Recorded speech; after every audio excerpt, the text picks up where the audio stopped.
prisoner will rise.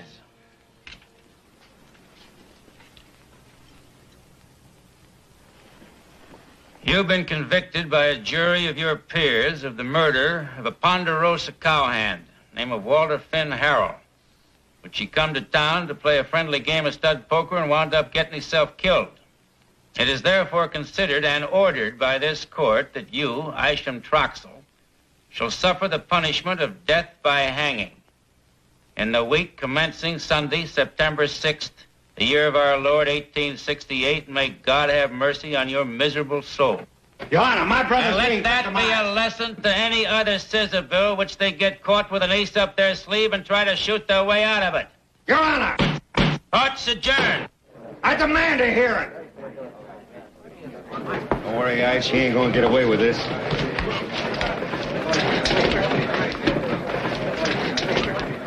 Judge, Ben, boys. Judge, away. When are you coming out to visit us again? Not soon. Socializing after a hanging case ain't quite seemly for a man in public office, but I thank you kindly. I want a word with you, sir. Case is closed. If my brother dies because of that preposterous sentence of yours, you'll die too. Just as sure as my name is Cato Troxell. You're a bigger fool than I thought you was, Troxell. Make a threat like that in front of all these witnesses? I mean it, sir. Then it'll be Troxell and Troxell on Boot Hill, instead of in that new law office across the street. If my brother hangs, I'll kill you, and I won't end up on Boot Hill. I'm going to let that last remark go by for two reasons. First, your blood brother just got sentenced to hang, which it would naturally lather you up a mite. Second, because it's 12 o'clock noon, and it's time for me to go home and eat my dinner. Fried chicken, northern style.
Hey, you know, I think there's something wrong with me. I really do. I really do. Look, here I am. I'm a young man. I got a little money in the bank. I don't want to go someplace, see something different. Like where? Like where? I don't know. Back east. Got all the places I can go. Like St. Louis, Kansas City, Cincinnati. Cincinnati? Why would you want to go to Cincinnati? I don't want to go to Cincinnati. That's what I think is the matter with me. I ought to want to go to Cincinnati, but I like it here. Sometimes, Joe, ain't no way of figuring that mind of yours. I know what you mean. That's bothering me, too. You're looking for something different. Maybe coming right over there.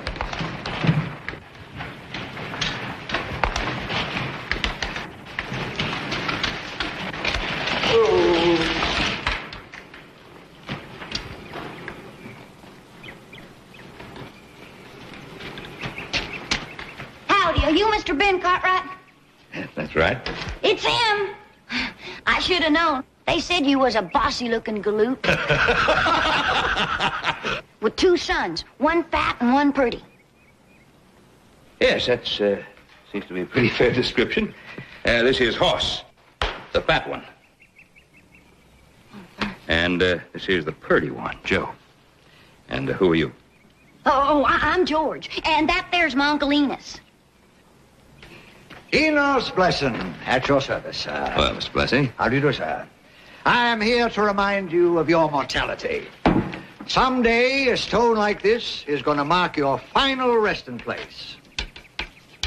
Well, there's a happy subject just before supper. Sad, ain't it, mister? But one of these days, them boys are going to have to buy you a stone just like that one. Now, don't you believe it, Pa. We'd never let you down like We've that. got a more expensive No, we'll get a one great than big granite thing. Paul, we're going to buy you an expensive one. I mean, a great big one. We're going to put your name on it. It's going to say Ben Cartwright of the Ponderosa. Thank you very much. Boys, it's really very touching your concern for me, but I feel rather hale and hearty at the moment. I don't think I can use one of those just yet. Ah, exactly. What could a cold stone say of this handsome gentleman? Could it speak of his warm smile, of his upright character, of his manly appearance? Certainly not. What he needs is a different kind of memorial. You know, you're right. You're absolutely right, and he's got one. His fine sons, we will be his memorial. Hey, yeah, that's right, Paul. Don't you forget it. Yes, indeed, boys, you certainly will be. But what kind of different memorial were you thinking of? Well, I was thinking, sir, of a photograph. Ah, a photograph? Oh, like a tintype, only it's that's a new process, isn't it? Quite right, sir. A veritable likeness, produced by the chemical action of light, on paper sensitized by the mysterious properties of precious metal to reproduce his very image. George? George? The samples. Oh. Is George... George is my niece. Oh. Is that where you do your work in that contraption? Yes, sir. That is my traveling portable darkroom. I have just opened a new studio in Virginia City. Have you? Enos Blesson, portraits in silver. The samples, George, if you please. You should do very well there. Thank you, sir. May I show you some of my work? Vice President of the Union Pacific. Ship captain. Sheriff. Very good. Oh, how did this get in here, George? The horse thief. Horse thief. Hey, you know, Paul, they're pretty fancy. You know what we could do? We could frame you and hang you right up over the fireplace. Yeah, well, what you should ought to do is get one taken of each of you, and then you could hang them all up together. Exactly. A father and his sons. What an inspiring subject. I could do it right here, right in front of the house. As a matter of fact, I can even throw in a group picture of all your ranch hands. Hey, you know the fellows that like that? Yeah. Oh, right now, I mean, it's supper time. No, that would be tomorrow, when the light's a little better. That is, if you could bed me down for the night. I think we'll do it, Paul. I'm all for it. That'd be a bad idea. Certainly, of course, we can put you up in the bunkhouse and we have a spare room for your niece. No, thank you. George has to go back to town for some supplies. Come here. These are nice, aren't they? I want that new hypo. It's back at the studio. We have plenty of... I want the new hypo. And listen, when you get into town, I want you to find Mr. Cato Troxel and tell him I'll be making the Cartwright pictures at noon tomorrow. You understand? No, why do you... Never mind why. Just do it. And be back here early tomorrow morning. Yeah? Come on. Oh, yes, sir.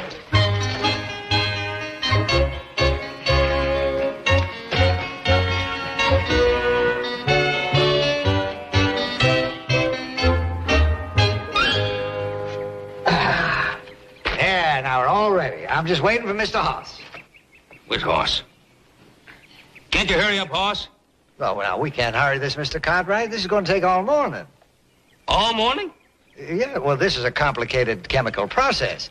I have to prepare every one of these plates in the darkroom before I can expose them.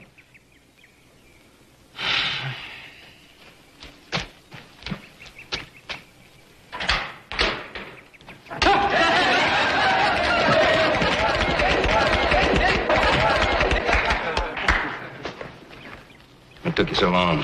Well, I figured we were going to get our picture took. I didn't want to look like no saddle tramp, so I've been in there duding up. Now, get in post, George. Just loosen up now, Mr. Hoss. You're stiffer than a hard-shelled deacon. All of you.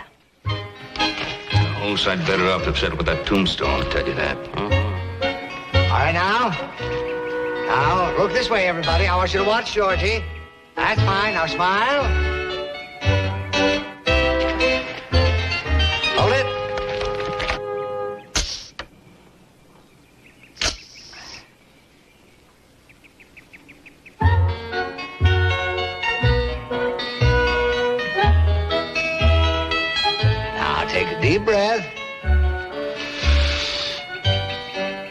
that's fine. Now hold it. And smile.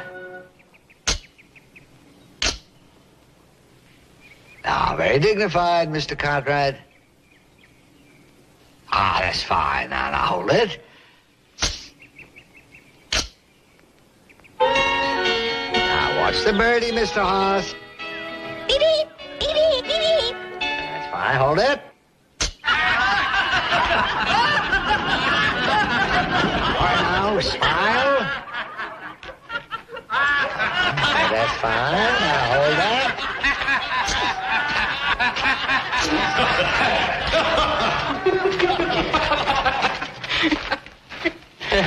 What's so funny? What's so funny? You think it's funny I got my picture taken? You're gonna get your picture taken now. No, just a moment. Mr. Cartwright, you're forgetting. I promised a picture of you and your whole bunch. All the cowboys and all the visitors, everybody. Complimentary, no charge. Oh, that's a good deal if I ever heard one. Well, why not? We've wasted the whole morning anyway. All right, that's fine. All right, now, everybody line up over there. Get over. Come on, let's get on. Come on now. There we are.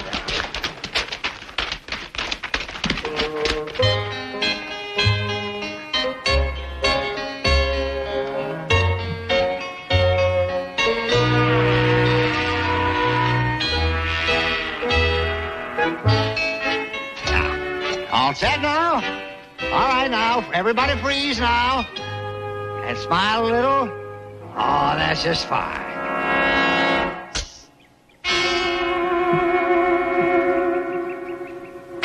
Miss Neely, I'm here.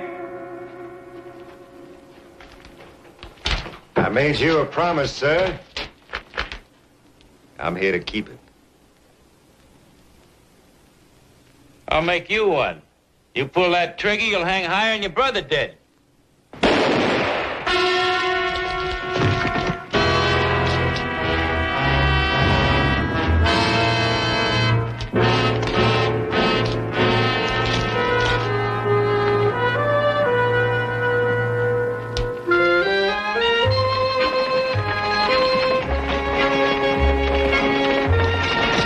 Don't he low pretty, Uncle Enos? Julie, his gait's so smooth. I wished I could sit somewhere and watch him ride.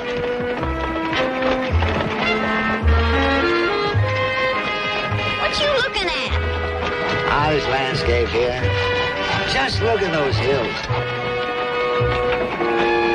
The first chance I get, I'm coming back out here and make some pictures of them. You know how bad I can sell those pictures to a magazine back east?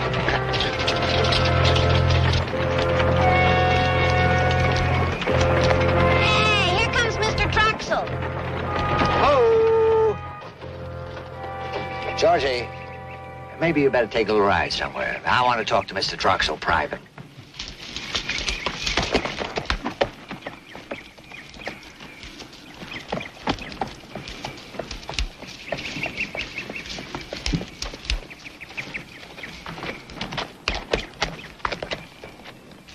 Did you make them?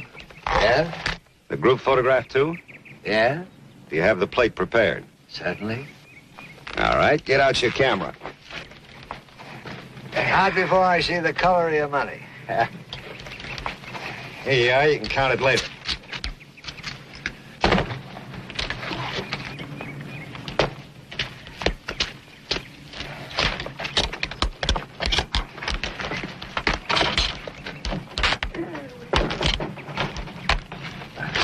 Well, I guess I'll be arrested as soon as I ride into town. There'll be a coroner's hearing in the morning. That's enough. I don't want to hear about it. I don't know how I get in this in the first place. Well, you got into it on account of Georgie, Enos. That was a very unselfish thing for you to do. But all I care about is, will it be ready in the morning? It'll be ready. It better be. It'll be ready. Now, you just get in front of the camera. All right.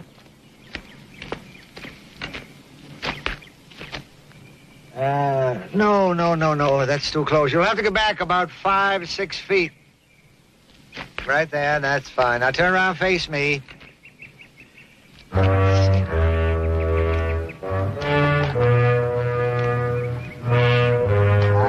got it. There we are. Now don't move.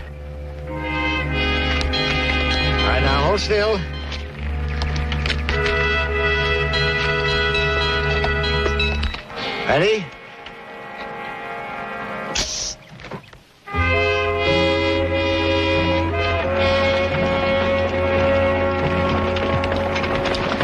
Sure do like them Cartwrights. What'd you want to talk to me about, Uncle Enos? You just give me a little time. I'll get around to it. Sure do like that little Joe. He's as handsome as a new steamboat. Didn't you think so? He sure is handsome. I saw you gawking at him. He didn't see me gawking at him, did he? That's not the point. The point is, was he gawking at you? Oh, no. Of course not. He thought you was a boy. Just look at yourself. When did you wash your face last? I forget. Exactly. Well, you're all through being a tomboy. You're going to a female academy back east to learn how to be a lady. Oh, that old subject again. How can I go to a female academy? Them places cost big money. I got big money. Here. Well, go on, open it. $20 gold pieces. 50 of them. $1,000. Where'd you get all this? Well, you might say it's my life savings. Oh, Uncle Enos, I don't want to go to no female academy. I want to stay here with you. Well, you can't stay here with me. You're going back east to school, to Illinois or Missouri. I don't want to be a lady. That's final.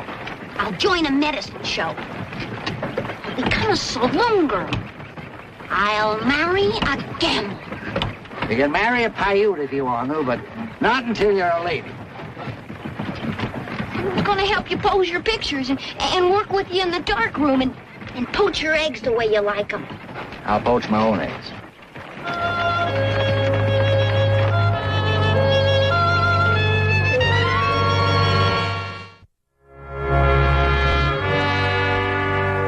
Then you did not hear the shot, Mrs. Neely? Might have, might not. I was cooking. Using pine knots to get a hot fire, and everything was popping and snapping. Well, just one more question, Mrs. Neely. What time would you say it was when you discovered the body of your husband?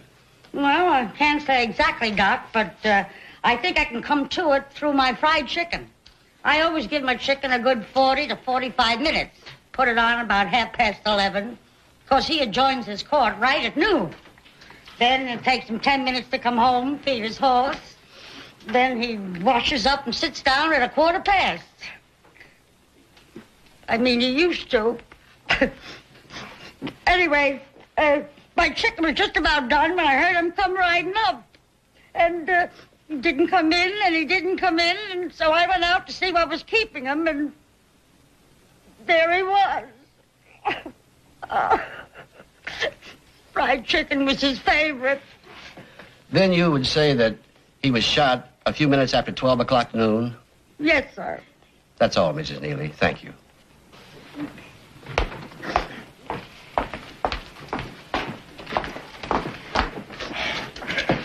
Ben Cartwright, will you take the stand, please?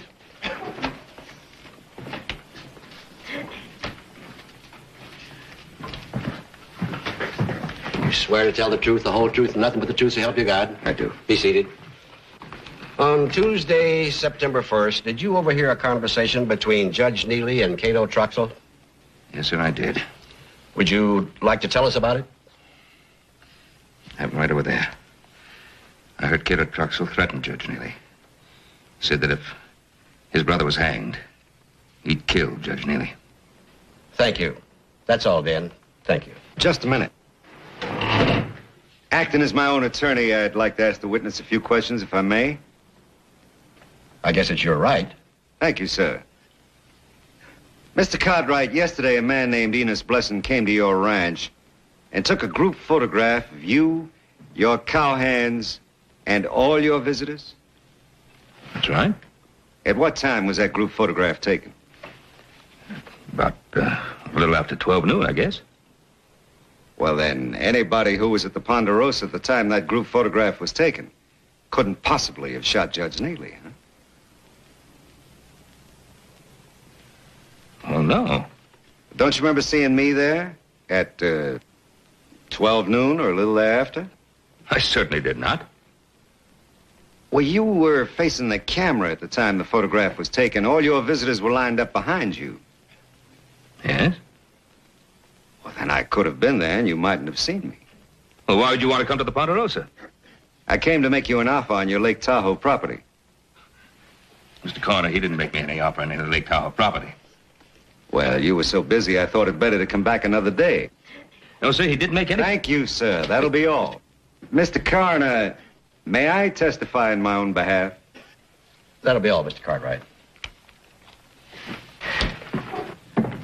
You may take the stand now, Mr. Troxel. You swear to tell the truth, the whole truth, and nothing but the truth, so help you God. I do. Gentlemen, I'd like to make a statement for the record. Yesterday, at a few minutes after 12 noon, I was at the Ponderosa when that group photograph was made. And the photograph will prove it. You were in the photograph? I was. Consequently, I couldn't have been in Judge Neely's stable at the same time. Where is this photograph now?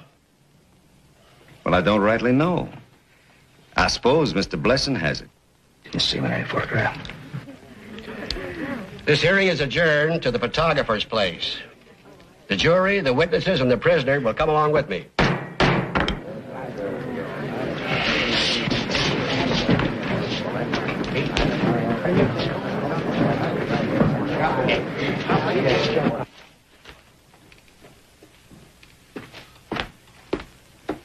Weren't you going to get your pony shod today? Yeah. Well, go on and do it. Does it have to be in that slab-sided east? Ain't there no female academies in this whole big eagle spreading west? No. And go tend to your pony. Right now.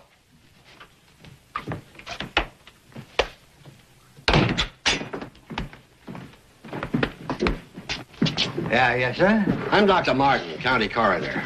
We're holding a hearing in the death of Judge Neely. Oh, yes, sir. I heard about that.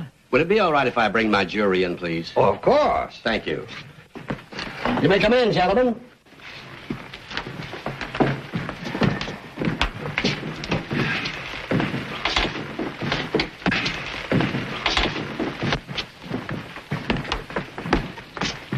Now, did you take some photographs yesterday at the Ponderosa?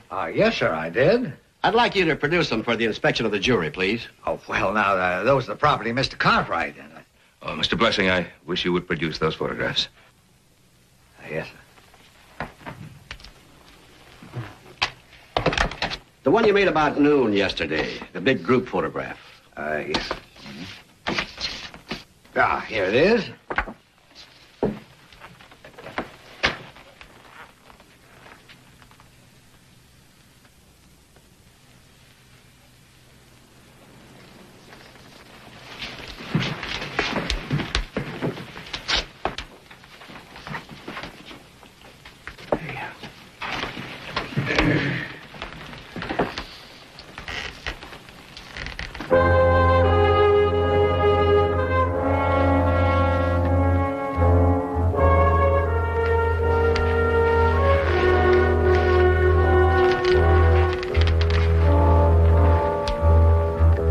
Well, sir?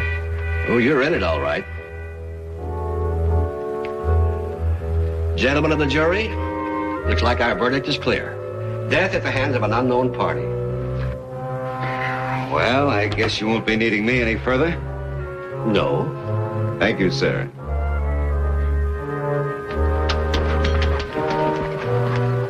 Thank you, Mr. Cartwright, for furnishing me with an alibi. Good day, gentlemen.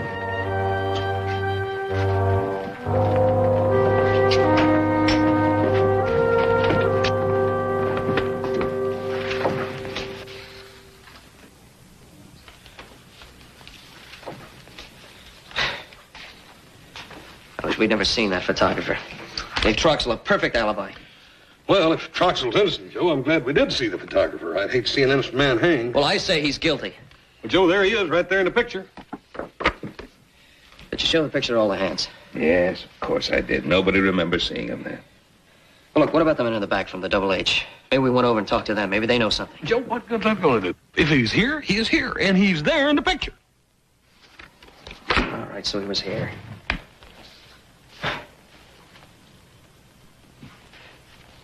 Wait a minute, suppose Judge Neely's wife made a mistake about the time he came home. Look, she testified she was in the kitchen, there was a lot of noise, she couldn't hear anything. Suppose he got home at 11:30 instead of 12:15. He'd had plenty of time to ride back out of here. Joseph, everybody knows that Judge Neely was a man of habit. He was punctual. At 12 o'clock sharp, he shut his court. At 12:15, he was home having lunch. At 1:30, he opened up court again. People set the clock by him. There's got to be something.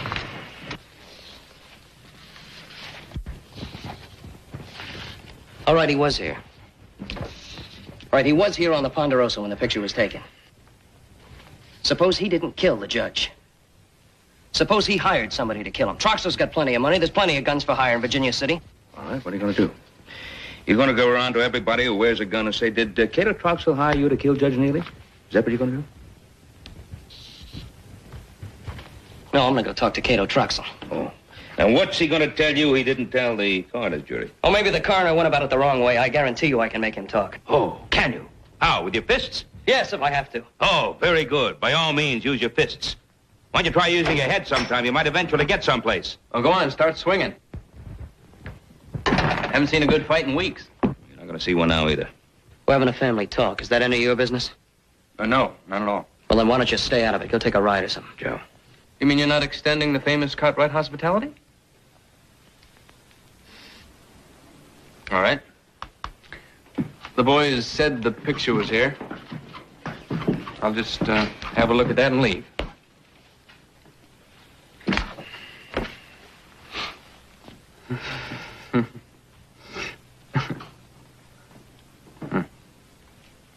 Well, go on with your family discussion.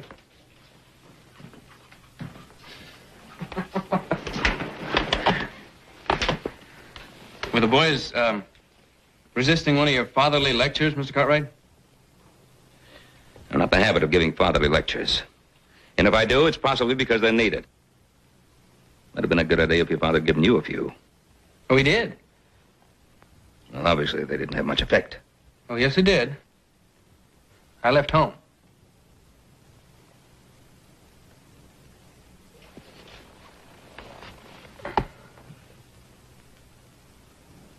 I can understand how Troxell got into the picture, but I can't understand how he got this shadow on the side of his face. What are you talking about? Well, you got a funny kind of sun at the Ponderosa because it casts shadows in two different directions at once. Well, that's kind of impossible, isn't it? I don't want to give any fatherly lectures. But that's a shadow, isn't it? Yes, I do. And do you see shadows in anybody else's face?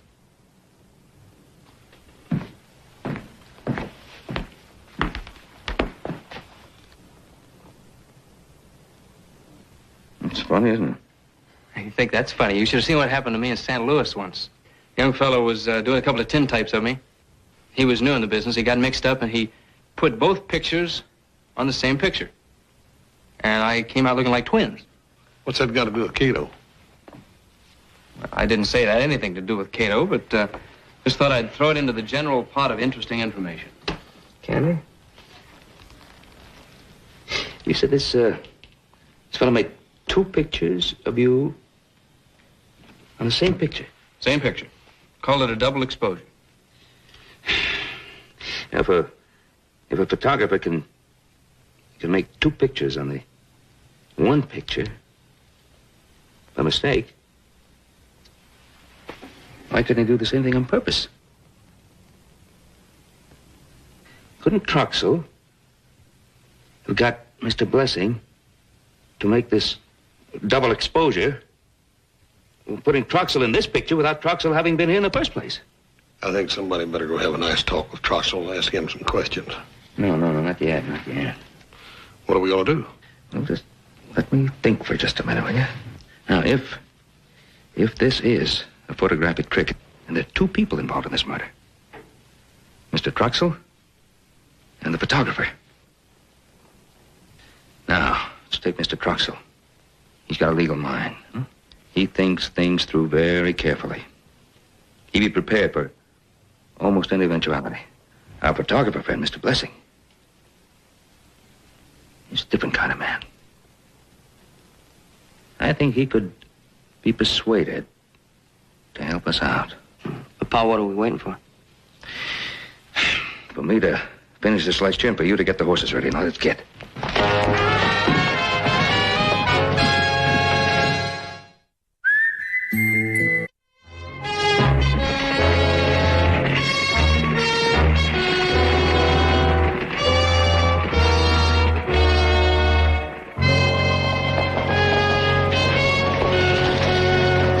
Me and Candy will wait for you at the saloon, Paul.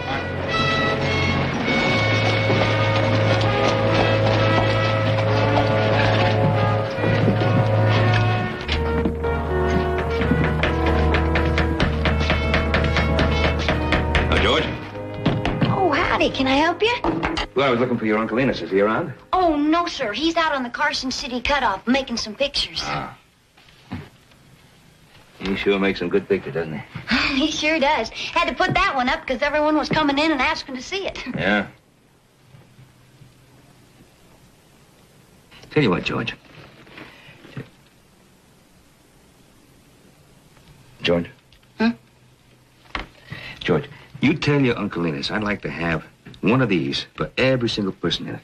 I sure will. I'll tell him the minute he comes back. Yeah, you know, the hands were all real pleased with the picture because it turned out so good. You know, we had one fella had a picture taken in St. Louis. It was terrible. Funny, he had two heads and everything. That's a double exposure.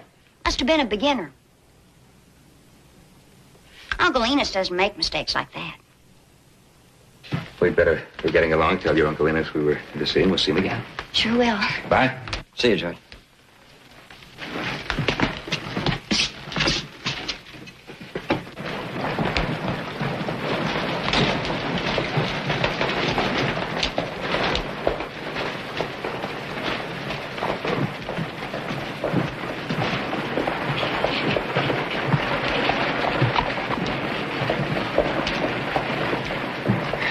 Well, Enos is out in the country. I sure want to see him. Horace, why don't we go over to the courthouse, finish up that business of ours? Candy, I'd like you to stay here. Keep an eye out. As soon as you see Enos come back, Right. get us. Right.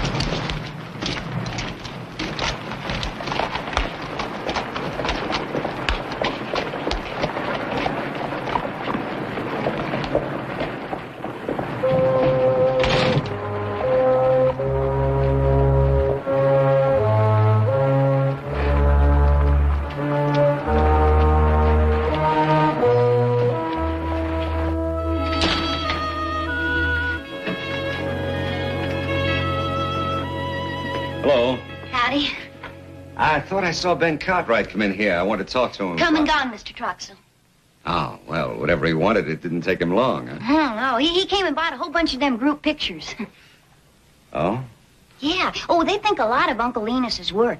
Probably because one of their hands had a picture taken by a beginner, and they got a double exposure. Whatever that is. Well, thank you. Sure.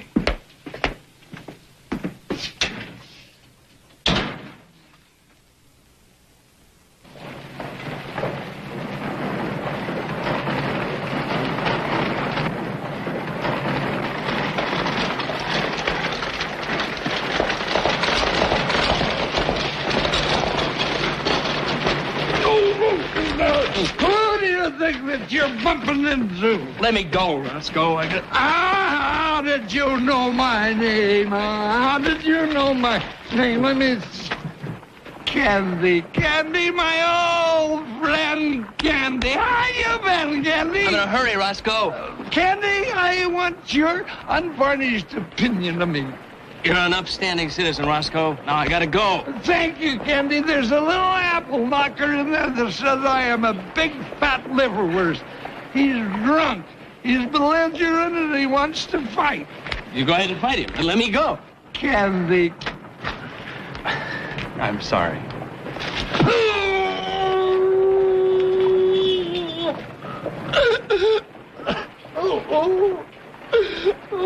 Why is everybody so unfriendly?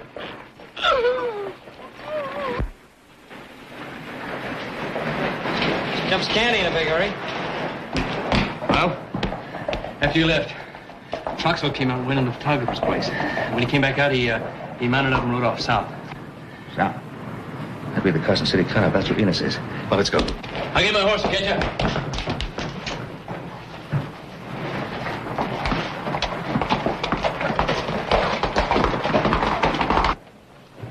Candy, old buddy, where have you been? I've been waiting for you. Let's go. I'll tell you what I'll do. If you whip this little old stinker for me, we'll go get a bottle of booze and a couple of girls, and we'll have a time. Sorry, Roscoe. It's going to have to be later.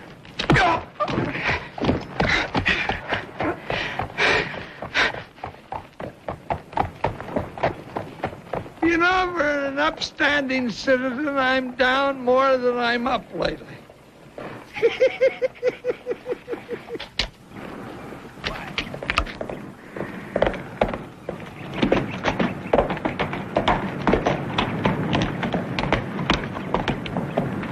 What are you doing here? I came to warn you about the Cartwrights. They're after you about Judge Neely. How do you know? What happened? Well, they went to your studio looking for you. You mean they were looking for you, don't you?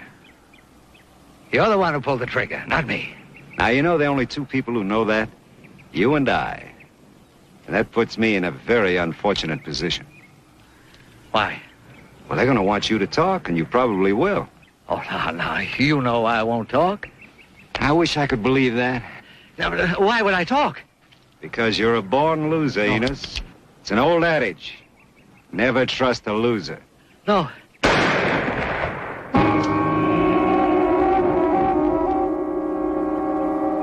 Now you're a dead loser.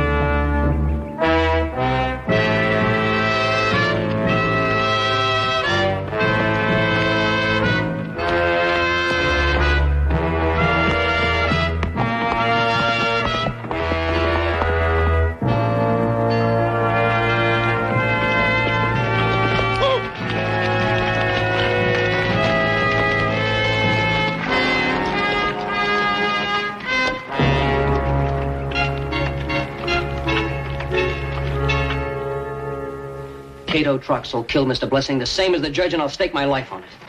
But, Joe, I can't arrest a man without evidence, and there ain't a shred. You heard the verdict. Death at the hand of a person or persons unknown. Motive, robbery. And Enos had 1,000 in gold on him. You're absolutely right. We heard George testify to that. And what, any clues at all, Sheriff? None? Listen, I haven't had any sleep in 3 days. If any of you think you can do better, put on a star. Now, Milo, nobody's criticizing you. Well, I'm doing the best I can, and that's all I can do. Of course, we understand. How did Mr. Blessing's niece hold up at the funeral? Oh, as well as could be expected, I guess, under the circumstances. She certainly did. A fine young girl, and it's about time I went to call on her. Milo, you get yourself a good sleep now. You're not the first peace officer who's had an unsolved murder on his hands. See you, Milo.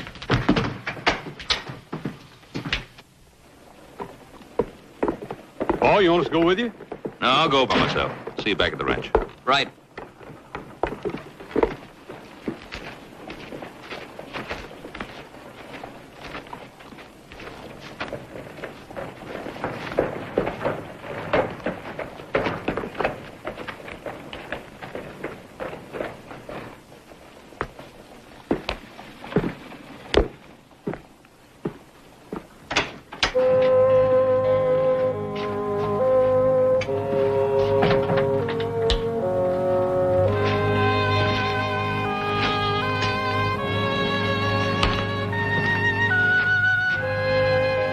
Hello? Anybody here? Just a minute.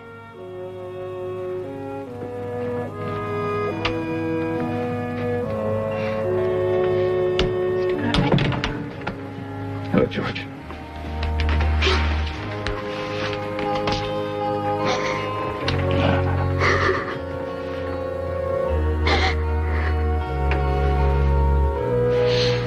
Now.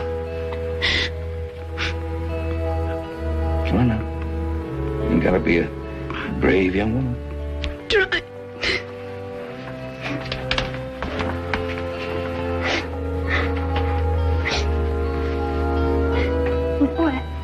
You know what I'm gonna do? I'm gonna keep the studio and follow in Uncle Enos's footsteps. That sounds like a very interesting idea. Didn't Uncle Enos say something about him wanting you to go to a female academy, though? Oh, I ain't got the money for a female academy. I want to be a female photographer. The first one this side of the Rockies.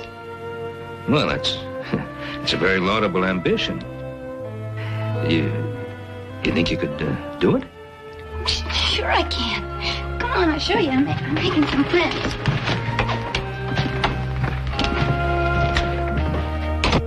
Here, give me your hand. It's awful dark in here. I've been working with Uncle Enos for about a year. I can pose the pictures. You've seen me do that. And I can work the camera. I've done it lots of times. And I've been helping him in the dark room, and, well, I think I can do it. What's that you're working on? These are the pictures Uncle Enos took that last day. He thought maybe he could sell them to a magazine. So I thought if they turn out, well, maybe I can sell them. Sure, why not? Good idea. Maybe I can help you. Oh, would you? Could you write a letter for me? I can't write very well. Of course, I'd be glad to. Thanks. Mr. Cartwright, does the sheriff have any idea who done it? No. Not a one. That's awful. That's just awful. And a man can do something like that and get away with it. Oh, look. They're coming out.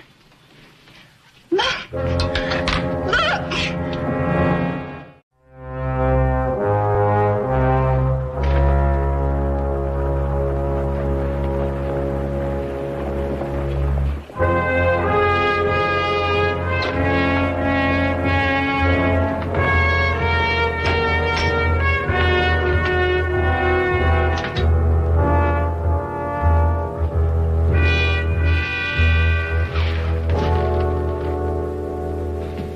Get out. You're not being very friendly. I came by to see if you might be interested in buying one of my Lake Tahoe properties. I have no further interest in your Lake Tahoe property. What are your interests, Mr. Troxell?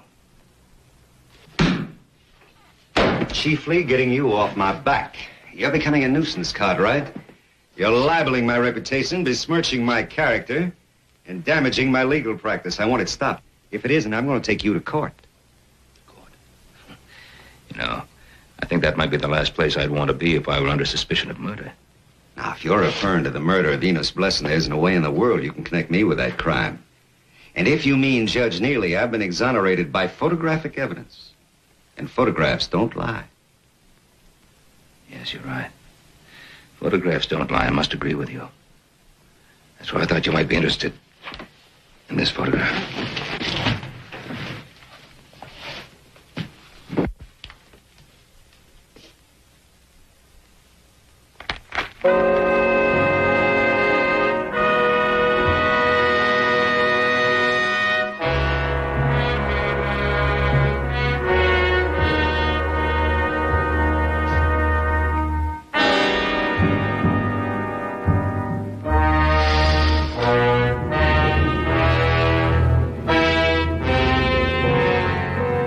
Isn't it? One photograph exonerates me of murder. The other one convicts me. Old Marcus would have scorned me. Marcus? Marcus Porcius Cato, the noble Roman I was named for. Cato the censor, the enemy of crime and corruption. Cato, the very model of every Roman virtue.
Just like the judge predicted. Truxell and Truxell. On Boot Hill.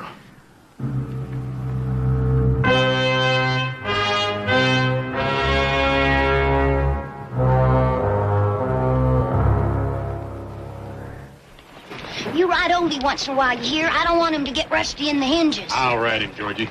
You? I don't want to come back here and find him swaybacked. All aboard, George. Thanks for everything, Mr. Cartwright. You right now.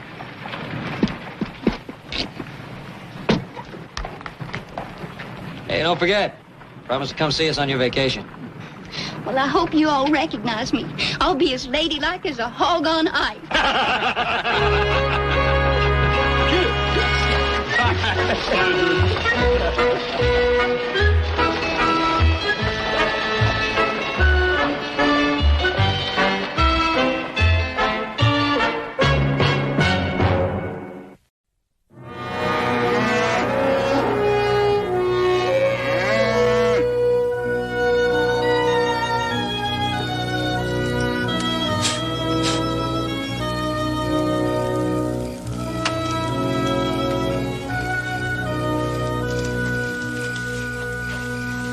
Don't burn that steer.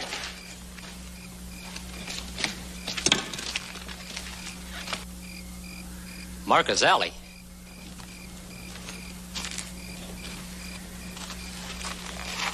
Changing a bar V brand into a box W. No, I found that here. Look, you can ask Arch Hollenbeck. He'll tell you who I am. Oh, I know who you are. You're a thieving cattle rustler. No, I ain't. Look, just as I got in, somebody rode out fast. Honest. That's too bad. Now there ain't anybody here to back up your story. Hollenbeck is one of the men who hired you, Mr. Alley. You can ask him. He'll tell you who I am. Or Ben Cartwright. You ask him. I don't have to ask anybody anything. That running iron, this hog-tied steer tells me everything I have to know. You see, the Cattlemen's Association doesn't pay me to ask questions. Cattlemen's Association pays me to stop rustling. That's exactly what I'm going to do. My own way.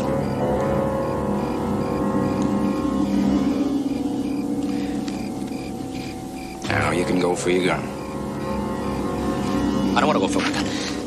You don't understand, mister. You don't have a choice.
Steer, a running iron, and a fire. Well, a combination like that's got to add up to rustling. Oh, wait a minute. Wells was one of my hands. He had every right to be here. With a running iron? Well, I admit that looks bad, but maybe there's some explanation. Oh, he had an explanation. He said he came across the fire, the running iron, and the steer by accident. I didn't want to kill him. He went for his gun. Mr. Hollenbeck, I know how you feel. You said you surprised him. Why didn't you just hold your gun on him and take his away from him? You should have brought him in, Allie. He would have talked to me, Allie. Gentlemen, I didn't have no choice. Unless you figure that I should have let him get off the first shot.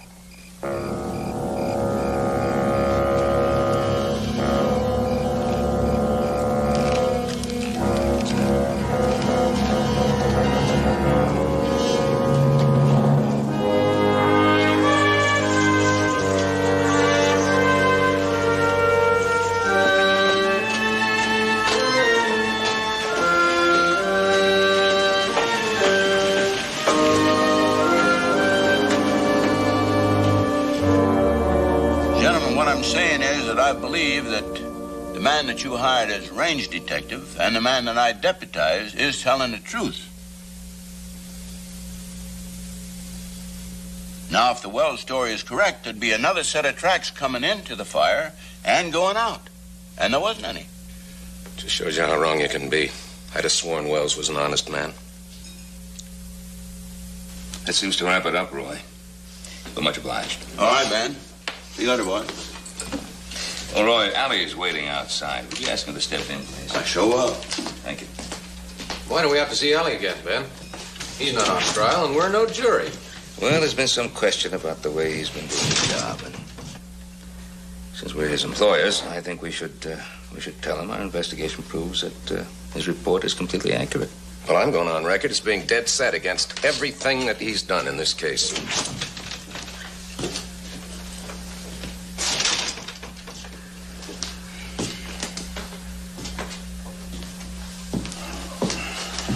Oh, Mr. Alley, would you sit down, please?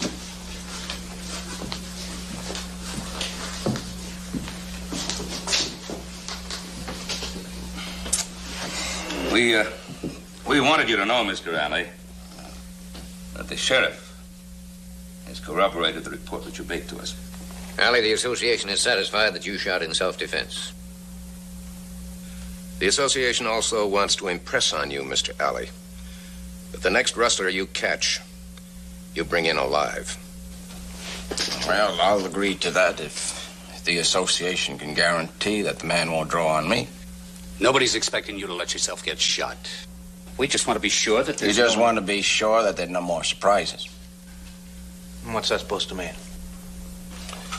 Like finding out who's really stealing your cattle? I think perhaps you'd better explain that remark. I'll be glad to. The men that are stealing your cattle are on your payroll. That's right, on your payroll, Mr. Cartwright, Mr. Hollenbeck, Mr. Johansson, Mr. Pauly, and he's spread with steers to steal. You see, it's a pattern, and it never changes whether you're in Arizona, Nevada, Texas. They're quiet, decent ranch hands during the day, and they're thieves at night.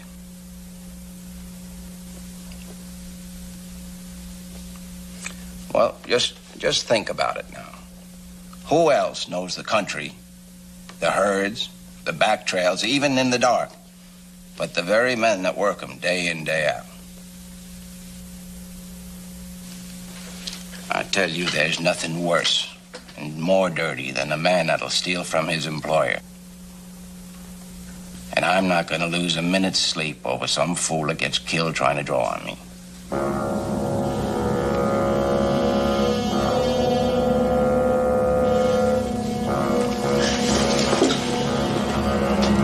Any more questions?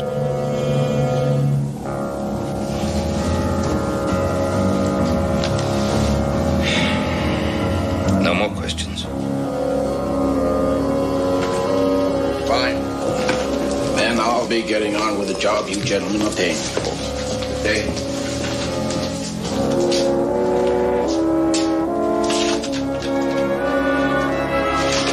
Well, I've seen some nervy ones, but that alley's got them all beat. Well, I've got to get over to the bank before I leave town, gentlemen. Yeah, we are finished, aren't we, Ben? Mr. Chairman? Well, there is one more thing. Mrs. Wells. I think someone ought to go see her. See if there's anything we can do for her. He worked for you, Arch. Yeah, it's a thing I'll have to do. But I don't mind telling you, I sure don't look forward to it. Well, I know her. Her father worked for me in the Ponderosa. If you like, I'll go along with you. I'd be obliged, Ben. I'd be much obliged. Fine.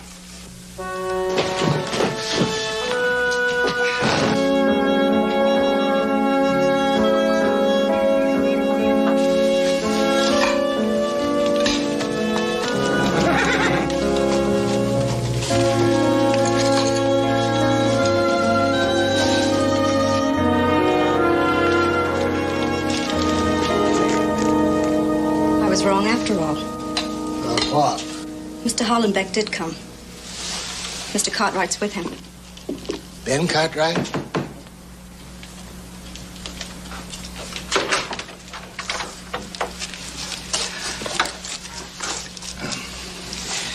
Miss Wells, Lamar? Glad to see you. We came to express our,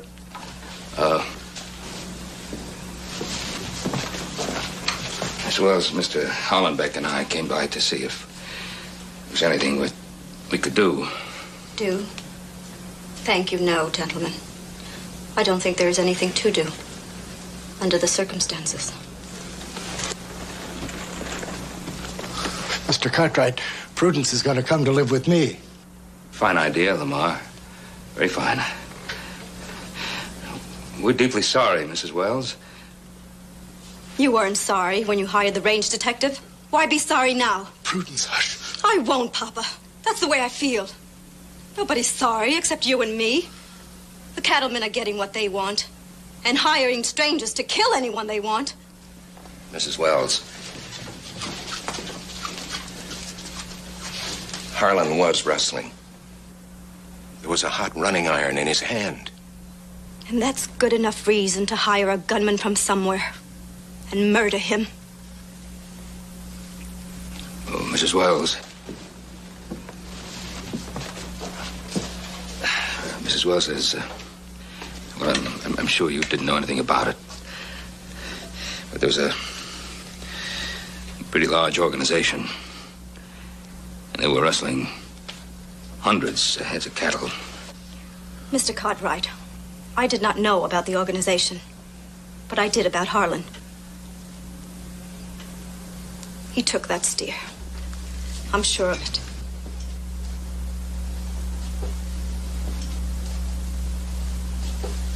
And last October, when things were so bad for everyone, he took one then too and sold it.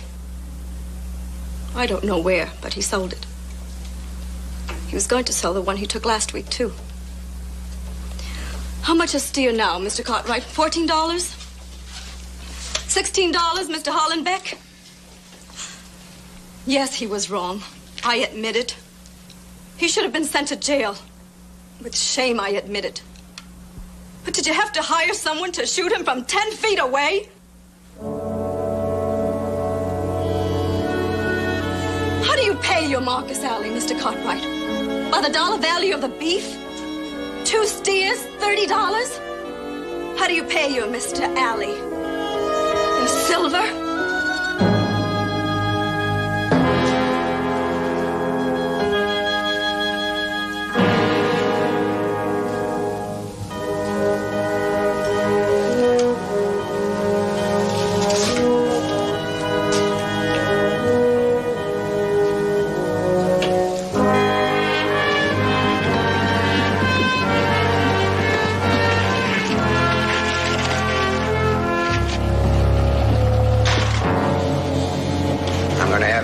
Big time tonight. I'm gonna get all sheared and shaved and a new pair of pants and a clean shirt. And I'm gonna buy me a great big white Stetson like Hoss wears. Well, sounds like you've been saving up. You know, I never had it this fine before. I mean, hunting varmints for you guys and the cattlemen give me a bounty on every cougar pelt I bring in. Then they still leave you the first to sell. Joe, fill that rich ought to have to buy the drinks. Boss, I think you're absolutely right. I'll tell you what I'll do. As soon as I deposit these over at Mr. Simpson's, I'll come back and do that. Good enough. Well.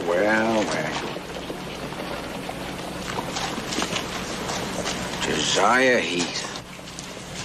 Mr. Alley. How long has it been? Quite a spell. 4 years. 4 years and better. You weren't carrying pelts last time I saw you. But there was an animal around, if I remember. Josiah Heath, and now you're trapping. I work for the Cartwrights. Last night, nice as apple pie. You know we got unfinished business. I expect I'll be seeing you.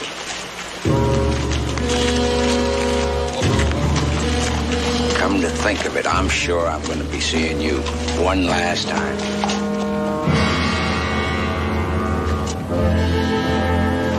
What was that all about? You heard him. I'm a dead man.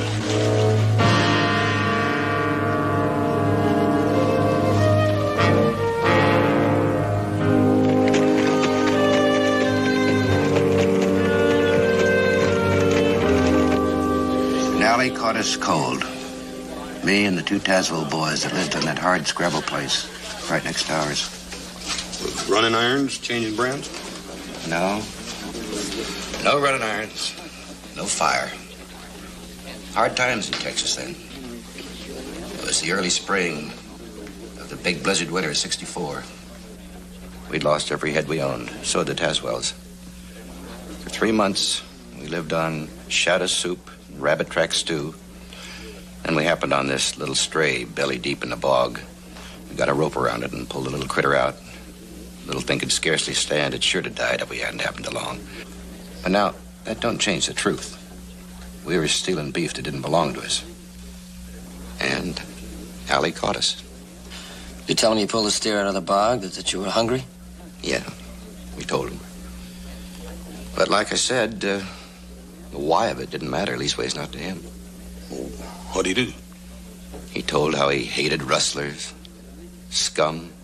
Oh, worse than scum, not fit to breathe the air or walk the face of the earth. And all this time he was holding a gun on you, right? Yeah, while he was talking. And then he put the pistol back in his holster. And he stood there grinning, daring us to draw. What, 3 of you? And he wanted you to draw on him?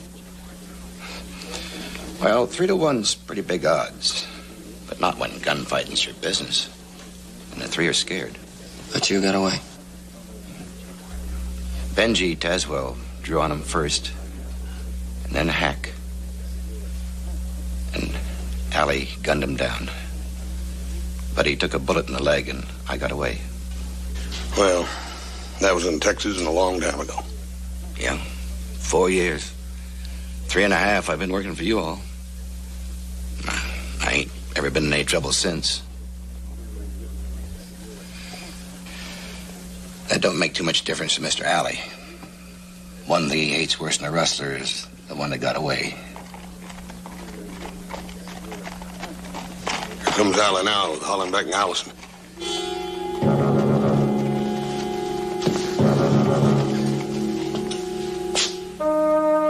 I don't think that man's ever gonna rest while I'm still alive.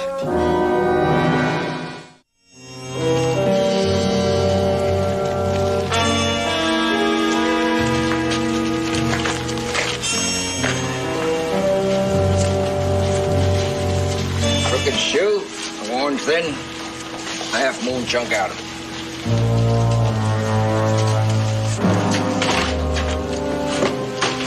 Now, most people ask permission before they start fooling around with another man's horse. Why, you're bristling like a porcupine, Mr. Cartwright. You've been talking to your wrestler. Either tell us what you want or move on. There ain't a man alive who'll believe an employee will steal from him. Makes him look too much like a fool. They fight it every time. I think my little brother's right. You better mount up and ride. What's going on? I'm just trying to do my job, Mr. Cartwright. Your boys are kind of getting in the way. Look, Pa, all I wanted Allie to do was tell me what he wanted. He wouldn't do it. Joseph! He was out hunting evidence. He asked us to come along as witnesses. Well, I've been looking for a horse wearing a crooked shoe with a half-moon piece out of it. See, the first time I saw the track was up by the ashes of a restless fire, up on the high meadow near Twin Peaks. The second time I saw the track was today, right in this street. Mr. Cartwright, it's my horse. I figured that once I find the horse, I'm going to find the rustler. That's exactly what I did. I was up at Twin Peaks a couple of weeks ago when I got that cougar, remember? You see, someone moved 10 or 12 steers across that high meadow, left one of them with a broken leg in rocks. The kind of thing happens when you're drifting cattle in the dark. The steer had a bar V mark on it. That's Mr. Allison's mark. Somebody taken a running iron to it, changed it into a box W. Not me. Box W is Texas brand. It's easy to sell in Arizona. Heath hunts varmint for us. He got that cougar at Twin Peaks. I'm sure he said he did, but you see, hunting... That, crooked shoe. That the only evidence you've got? That's right, Mr. Cartwright. But I'm going to find some more. You've got a rustler on your payroll. He got away with it in Texas, but he ain't going to get away with it here.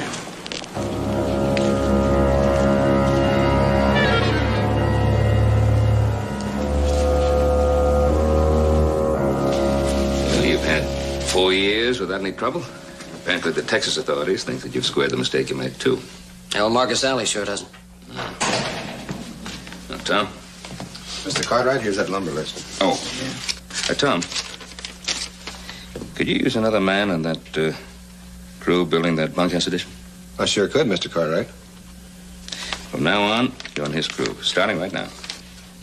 Well, look, Mr. Cartwright, I want to thank you, but no. What do you mean, no? Don't you know better than to argue with a fellow who's paying you wages? I know what you're trying to do. You're trying to keep me around close, out of Mr. Alley's way, but a man just can't hide out and feel much like a man. Heath, I don't want you around any cattle, not even ours. All right. But it won't do any good. The way Mr. Alley feels about me, he'll find some excuse to come out here. Now, look, you said Alley doesn't kill unless he's alone. There's 7 men on that bunkhouse crew. Stay close. Yes, sir.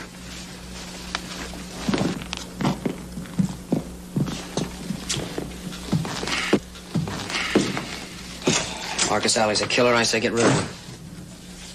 How? Pay him off. Send him down the road. Joseph, he was hired by the board of directors of the Cattlemen's Association. Paul, you're the president of it. And chairman of the board. But I still have only 1 vote, and there are 6 others. Well, at least we can keep him off the Ponderosa. That's one thing. There are 5 ranches bordering the Ponderosa, Joseph. Russell cattle could be driven anywhere across it, even hidden somewhere on it. Closing the Ponderosa to Alley, that could do a lot of harm to a lot of people. You're just not going to do anything about it? Is that what you're saying? Well, before I can try to change the board's mind about its decision, I have to be able to prove it was wrong. And at this moment, I don't know what was. When in doubt, ask questions. Who's going to answer them? The cattlemen down in Texas who hired him to stop the rustling there.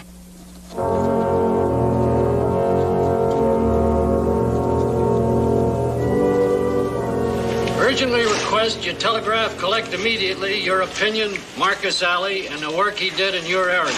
Method used and results obtained. Ben Cartwright, Ponderosa Ranch, Virginia City. 60 cents for each 10 words. That'll be $1.80. Well, it's going to be a little more. Paul wants the same telegram sent to every name on that list. It's going to cost you. There must be 20 names here. 24. All them different towns. It'd take me a while to figure it out. We'll wait.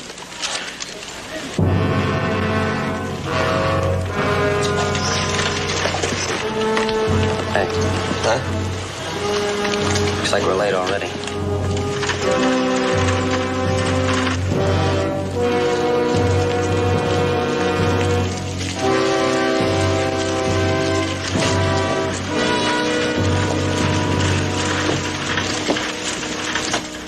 Now he got himself another rustler. Caught him in a water hole. Man tried to draw.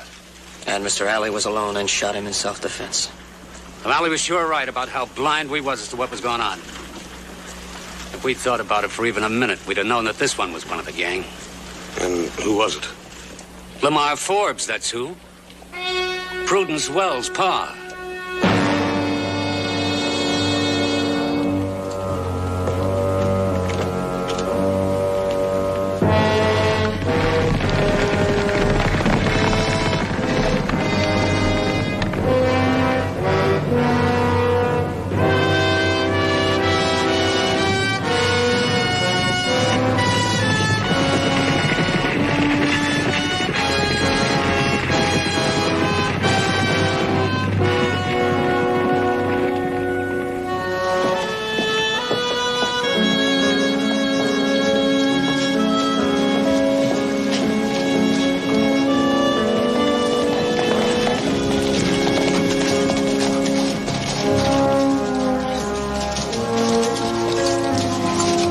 See if any more telegrams are coming. Right, Paul. Be inside.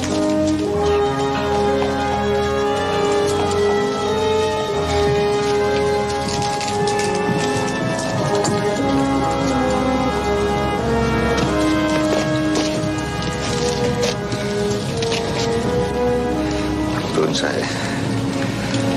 I don't know what to say. How much is Allie getting for killing my pa? How much are you giving him? We didn't bargain in any killings. You hired Allie. You turned him loose to kill. That's on your head, Mr. Cartwright.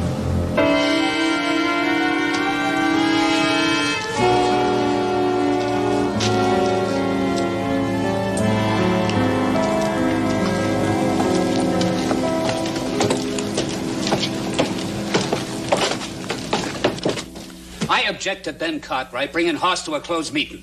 We don't have closed meetings. Read the Constitution. Any member in good standing or guest of a member in good standing can attend any meeting as long as he doesn't create a disturbance. All right. I don't have to like it. Mr. Chairman, let's get on with the work. Do we fire Alley or do we keep him on the payroll? Show of hands, I say keep him. I'm for that. Gentlemen, please. I believe discussion is in order. Every board member has a right to state his opinion.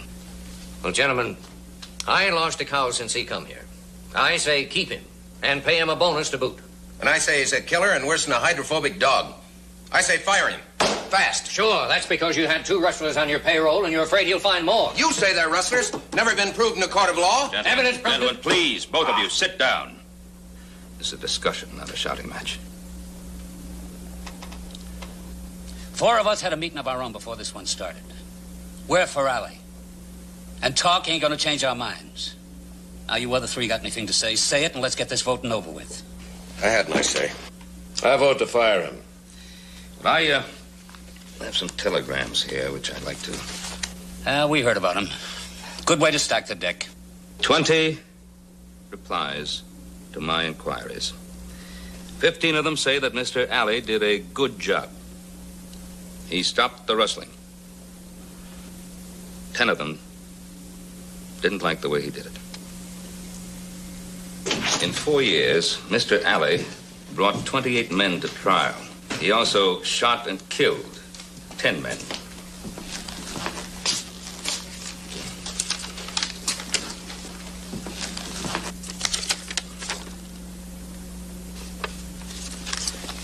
There were no witnesses to any of the killings. In every instance, Mr. Alley was alone. He said the other man drew first. Gentlemen, the same thing is happening here. Mr. Alley was alone when Harlan Wells was killed. Mr. Alley was alone when Lamar Forbes was killed.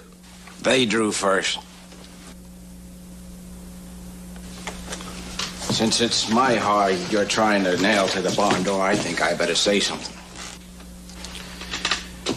Every man that I brought to trial was found guilty, except one, and his uncle was one of the best lawyers in Texas. That's 27 out of 28 men. I guess that proves that I know my job. And as for there being no witnesses to the killings, I'm afraid that Mr. Cartwright is just plain wrong. He's got one working on his ranch. What is it that Heath said about when I caught him and the Tazewells? Were they guilty? Were they innocent? Gentlemen, I was quoting the messages I got by telegraph. And this one that Joe brought in is a further confirmation. Guilty or innocent? Heath told Hoss and Joe what happened. I got it secondhand. Well, they roped us a little steer out of a bog. They were hungry, and was it their steer or was it someone else's steer? Well, it was somebody else's, but they stole it. They were rustlers. We're talking about one mangy steer and 3 hungry men. One steer, 100 steers. They were rustlers. I was the only man against 3 of them. Who drew first? the Taz was dead, but you sort of squeezed him into it. They drew first. I shot in self-defense. You shot to kill. 10 times in Texas, twice here. 12 men. 12 criminals, and they were trying to kill me. A man breaks the law, he's got to expect to pay for it. With his life? The law says 1 to 14 years for stealing cattle. 1 to 14 years. Now, that sounds pretty good. But if Wells or Forbes or any of the others had let me bring him in, why, people would be crying salty tears over him before the sheriff could lock the cell.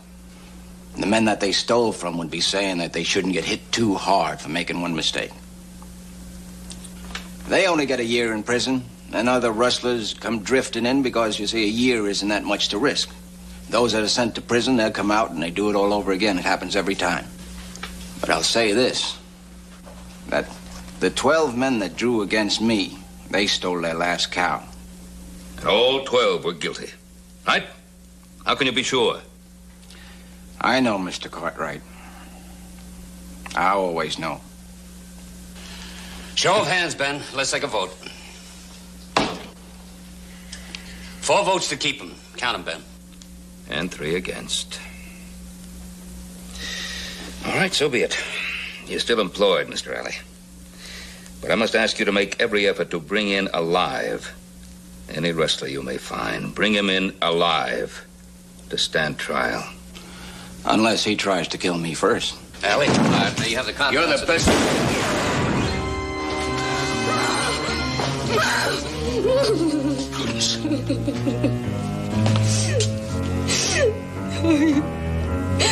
Should have let me kill him.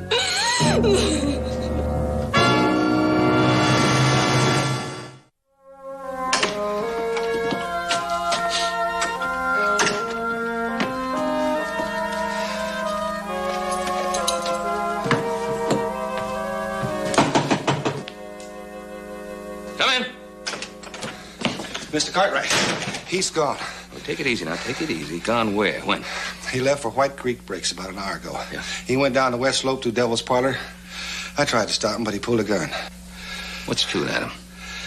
Well, he's been trying to stay clear out of not wanting any trouble. But he figures the only way to save his life is to find those rustlers before Allie comes here for him. Well, he's one of our best trackers. If anybody can find anything up in that wild country, he can. He said he saw smoke over that way last week. You better round up House and Joe and get my horse saddle. Yes, sir.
Time coming.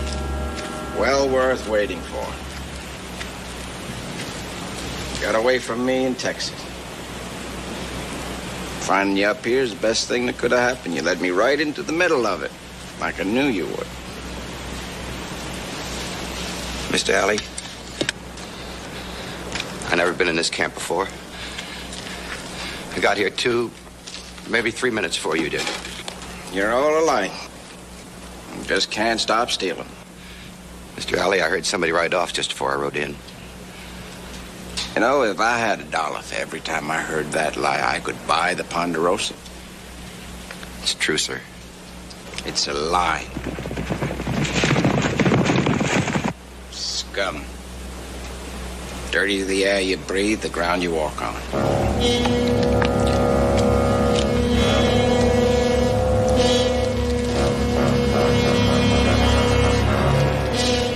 I'd like you to make your play. No, sir, Mr. Alley. No, sir, I ain't gonna draw. You're gonna have to take me in. 4 years I've waited for this minute. I would like you to make your play. You're gonna kill me anyhow, aren't you, Mr. Alley? Even if I don't draw. I'm not guilty. You're gonna kill me, aren't you? You're guilty, Heath. I ain't gonna draw.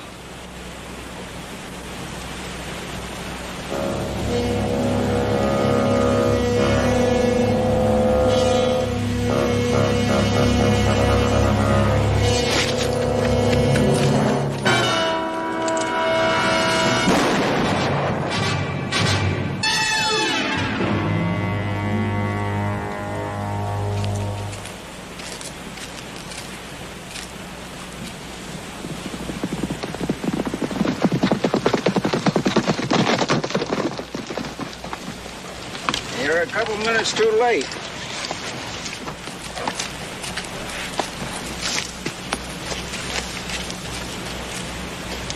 He didn't even try for his gun. You just shot him in the back. You murdered him.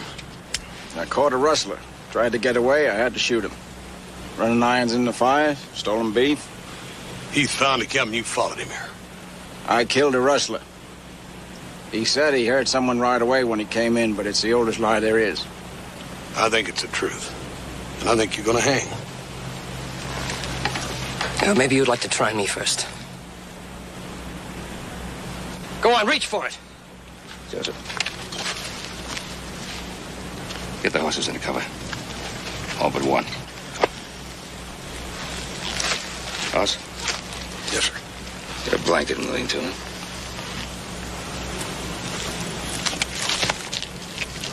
Heath is your boss rustler. He learned his trade in Texas, went into business up here. The rustling's over. The rest of them will scatter when they see me bring his body into town. Suppose Heath was telling the truth. Suppose somebody did ride out when they heard him coming. And that same somebody is going to be riding back in.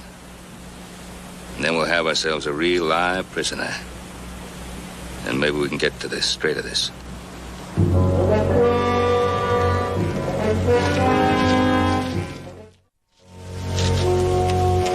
Now, Joe, you just do everything the way we figured it out.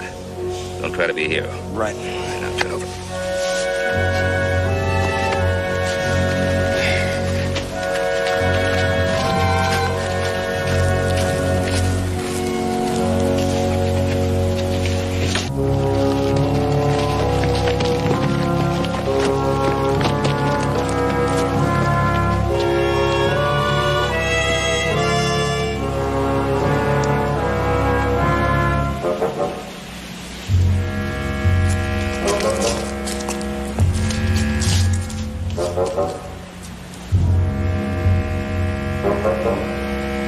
Keep a sharp lookout.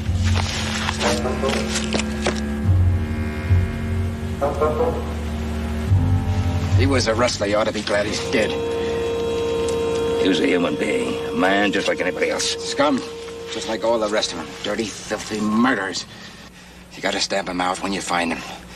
Or they'll drive every decent man and woman clear out of the country. Burning, killing, stealing. It's the gospel truth. I know. I've seen it happen. They shot my pa, dragged my mom and my sis out of the house, burned the house to the ground. How old were you when this happened? I was 13, going on 14. If I had a gun, I'd have shot every one of them. But you see, that's the point. I didn't have a gun. They gotta be killed, Mr. Cartwright. You think about it like I've thought about it. You see I'm right.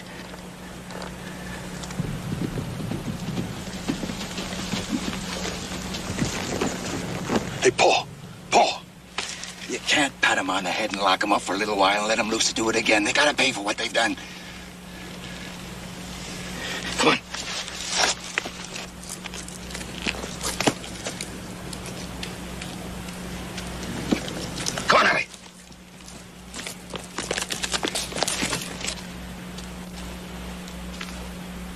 You drunken bum.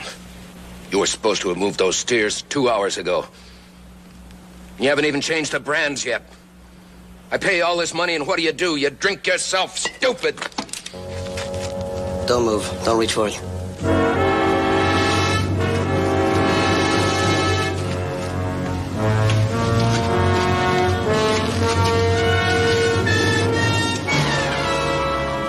What is this, Joe? You got no cause to hold a gun on me, Joe. Looks like we got the big one, Pa. You must be joking. He thought I was his foreman, Porter. Started chewing me out for not changing the brands on the cattle. I don't know anything about this camp. Come on, Beck. Don't try to lie. Sheriff Coffey will find Porter, and he'll talk to save his hide. And he'll name all the others, and he'll name you. End of the line, huh? You ought to be proud of yourself. A cattleman stealing from other cattlemen. Spare me the sermons, boy. You too, Cartwright. You don't even know what it's like to lie awake nights worrying about past due bills and loans. I enjoyed stealing your beef, Cartwright. Kind of made up for what was happening to me. You ain't even sorry. One question. Josiah Heath.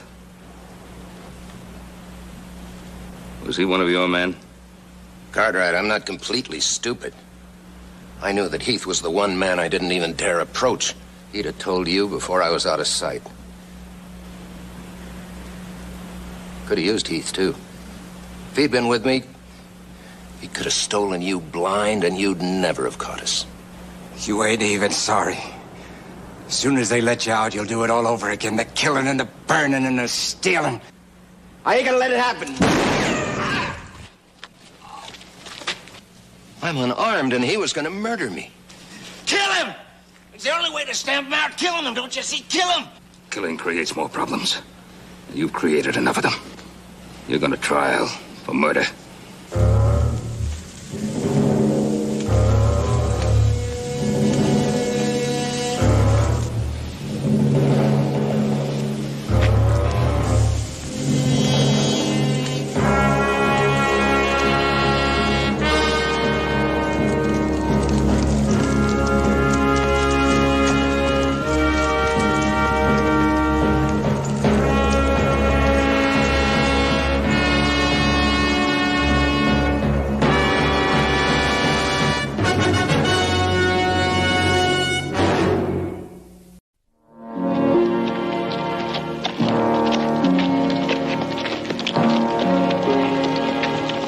There's that Paiute source. They're going to be letting him out of jail any time now.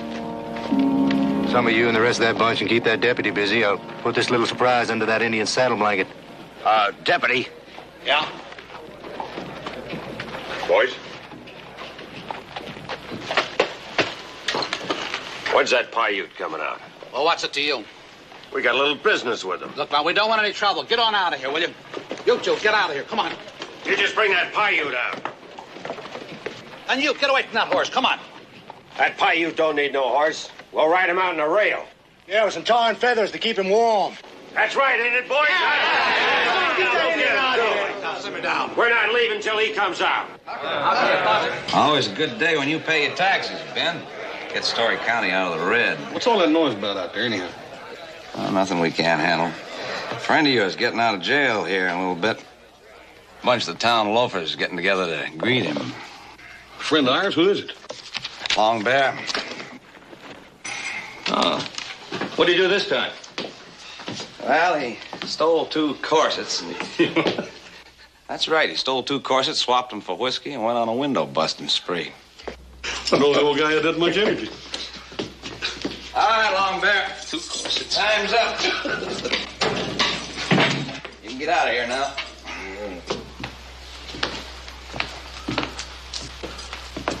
Mr. Ponderosa. Hello, Long Bear. Big Ponderosa. How are you, Long Bear? Where little Ponderosa? Oh, he's up the street. Good jail. Good grub. Long Bear, fine. Thank you, Long Bear. See you, Clem. So long, Ben. Hey,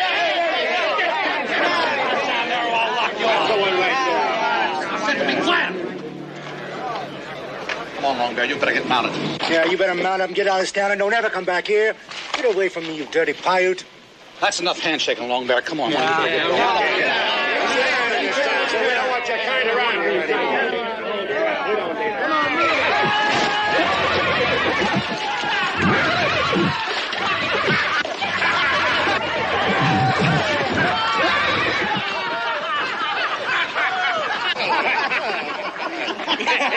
Long Bear?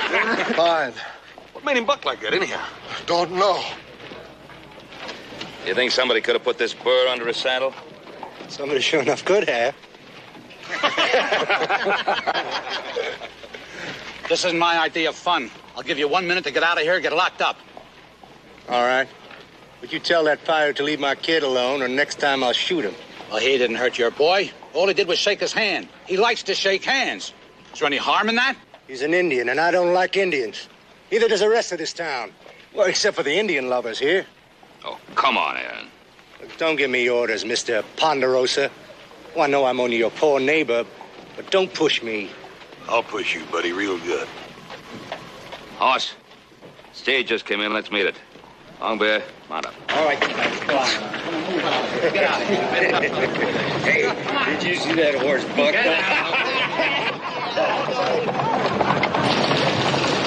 Hey, Joe, Candy. Go, change here.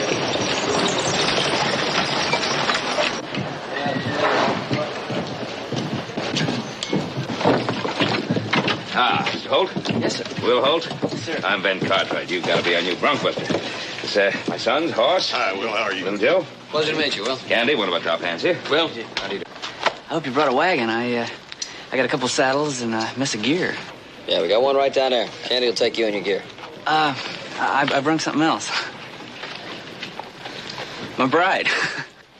Well. Miss Holt, step down here and meet my new boss.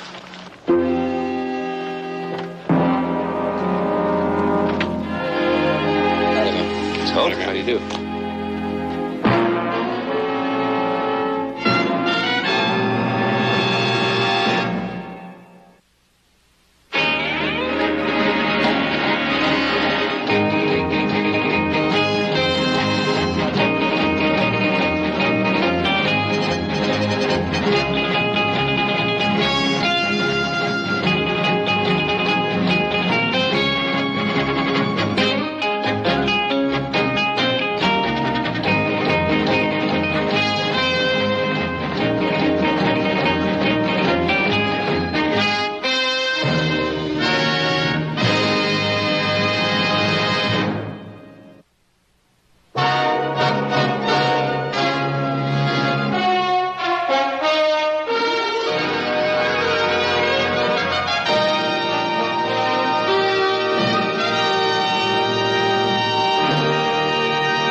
Bridger. He's Aaron Gore's boy. They have a homestead down by the creek. He likes to play around here a lot. Well, here's your new home, Moon. How do you like it? Oh, it is fine. Excuse me, did you call her Moon? Well, if you had a wife and her name was Moon Rising Red over Big White Top Stony Mountain, what would you call her? Moon. That's what I decided. I know you're anxious to see the inside of the place. Come on.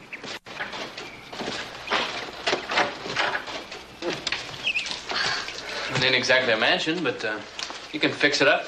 It'll be real nice. Oh, I will fix it. We will be happy here. The best thing about it, it's on the Ponderosa. There's no rent. Hey, look at here. That kid's been playing checkers with a dummy. Why would he do that? He is lonesome. Well, how do you figure, Moon? Only a child without a friend would paint one on a piece of wood. Yeah. Yeah, you're probably right. Hey, that's real good you figuring that out. I will bring in our things. Oh, come on. I'll do that.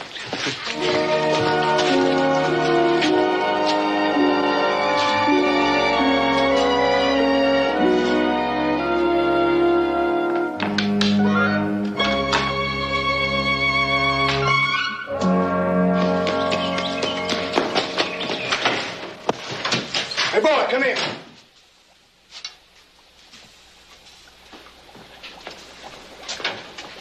It's about time you got back here. That wood box near empty. What's the matter with you? Where you been?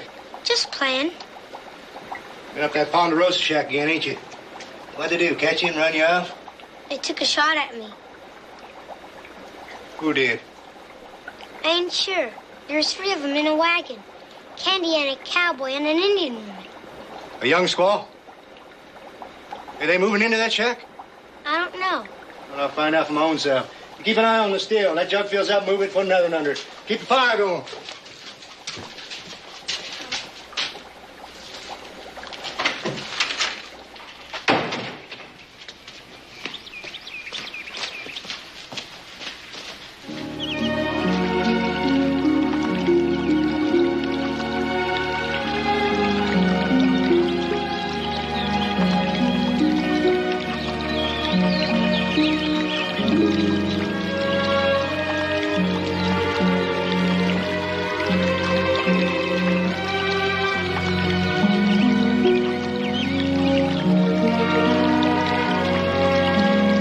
It is nice, but you do not have to. What happens to like the work? I hope that always will be true. That always will be true. And I'm gonna get a lot better when I get some practice. Please. Practice a lot.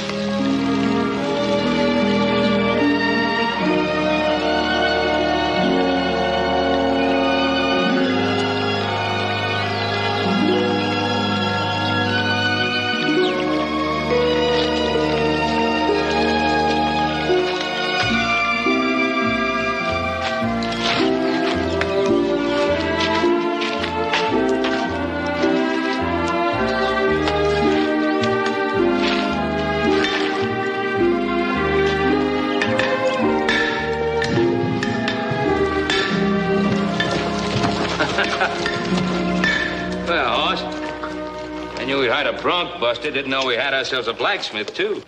Well, I'm a long way from the best, but I fixed a few of them up. I finished gentling that black about noon. I figured I ought to find something useful to do. That cut's almost healed, but the way he throws that right front hoof, he will cut that leg again the first 100 yards he runs. Yeah, that's what this is for. I think maybe we can correct that. See, I've got a little extra weight on the outside of the shoe, and maybe he'll tend to throw it straighter and won't brush that other leg. Yeah, that might do it.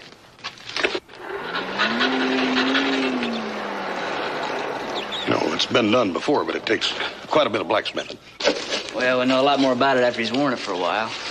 Mr. Cartwright, I know I just come on your payroll, but we need some supplies. I sure would appreciate a little advance if I could get it. Oh, sure. How much do you need? Oh, $20? Oh, of course. We didn't have to wait until now to ask for it. I figured I ought to earn it first. Oh, one other thing. Could we borrow your buckboard? Of course you can. Why don't you help yourself to some of our supplies? Save your trip. Well, Moon needs some new pots and stuff. New water bucket. I think we may as well go on into town. Will, why don't you... Hoss is going to town today. Why don't you go along with him? Yeah, Will, I'm going in. You and Moon right in with me. Mr. Cartwright, if you're worried about me taking my Indian wife to town, don't. I can handle it. Yeah, well, I was thinking about her. Well, we went all through that before we got married. But I do appreciate you thinking about her.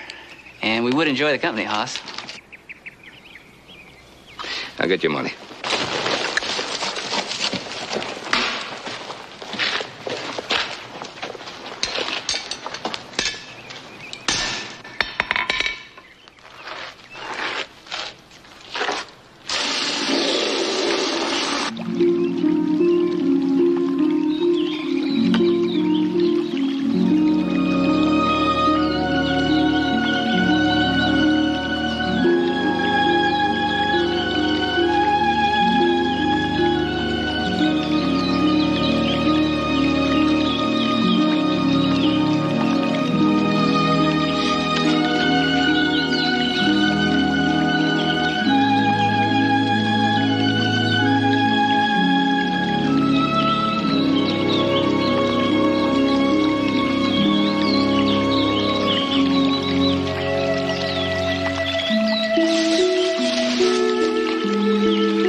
Do you like it?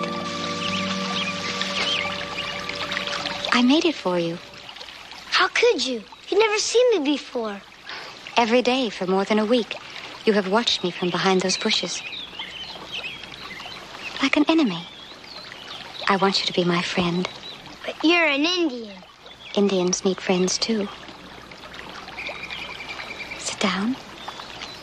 Play with it. You made this by yourself? Yes. That's real good for a female. How'd you do it?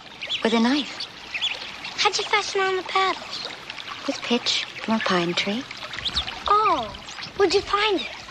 Down the creek, near where you live with your father. He ain't my father.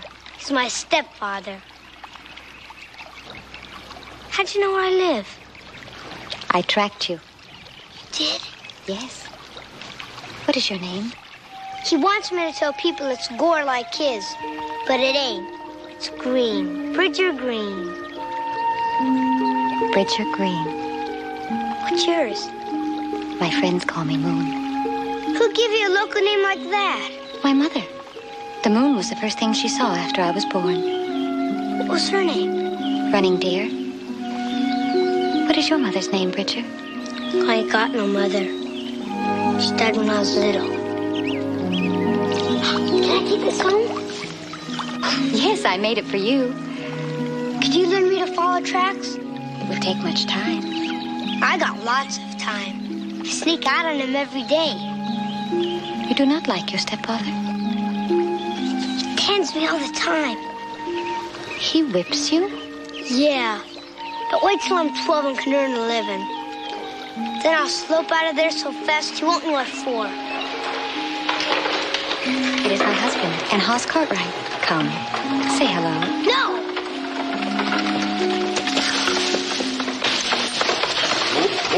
Come on, honey, we're going to town.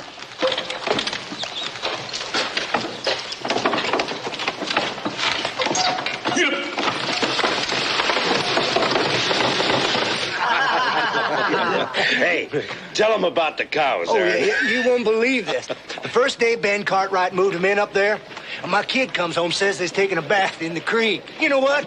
My cows wouldn't drink that creek water for 2 whole days. Yeah, not till the Indian dirt washed out of it. Hey, you know, Aaron, I thought the sheriff was supposed to run all the Indians out of town. Oh, well, she's a special tribe. She's a Ponderosa Indian. Ain't that right, Hoss? That's right, Aaron. She lives on the Ponderosa and her husband works there. Her husband? No, you mean her squaw man, don't you? I wouldn't call him that if I were you. And what if I do? You got all the stuff you need? Just need some groceries, is all. Fine. There's a place right down the street, and I'll be right with you.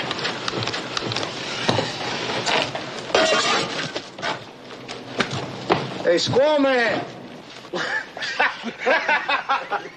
I told you not to call him that. Oh, yeah, that's right. You did, didn't you? Squaw man! Squaw man!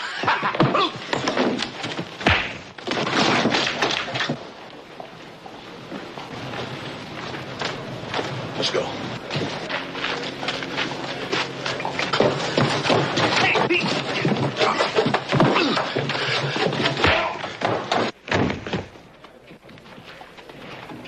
Come, Will, please. Just a minute, honey. These JoJo's got a few wrong ideas about our marriage. I'm just gonna set them straight.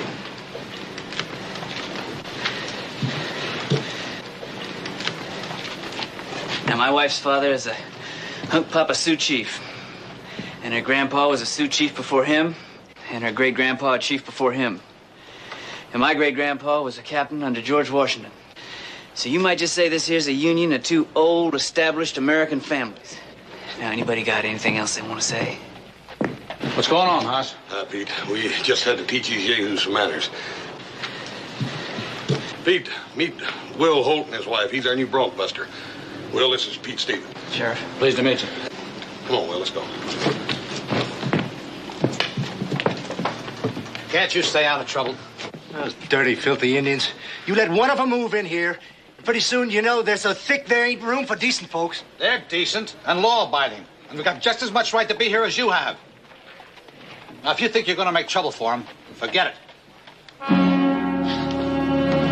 Forget it. That's all they're gonna do about it. Forget it. We want something done around here, boys. There ain't no point in asking Indian lovers to do it.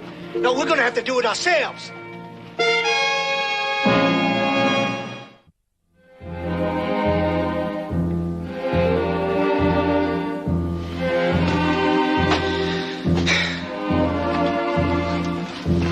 Got some nice fresh hot coffee here, Pa. Can I pour you some?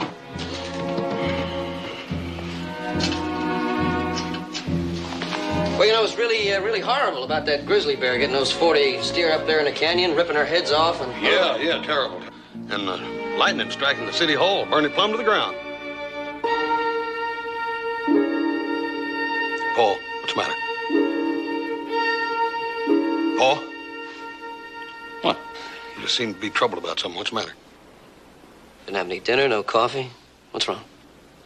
I'm off my feed. Paul?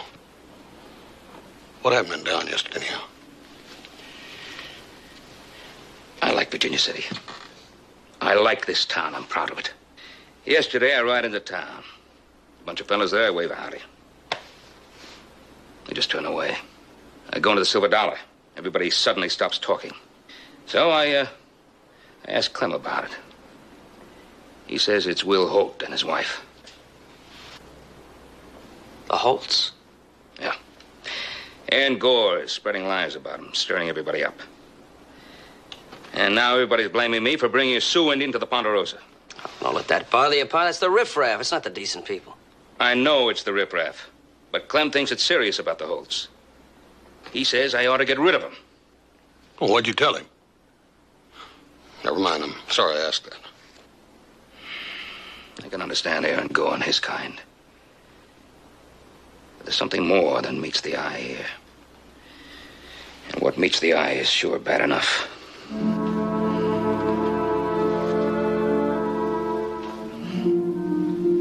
Put your hands over your eyes. Keep them shut tight. I will.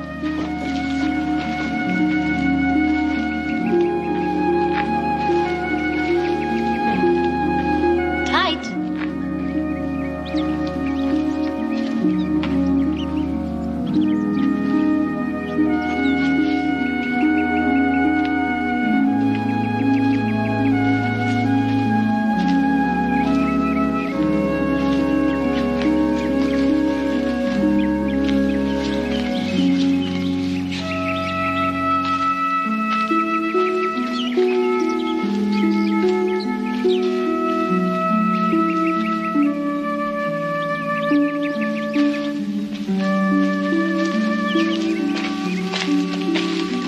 All right. Go ahead. Track me.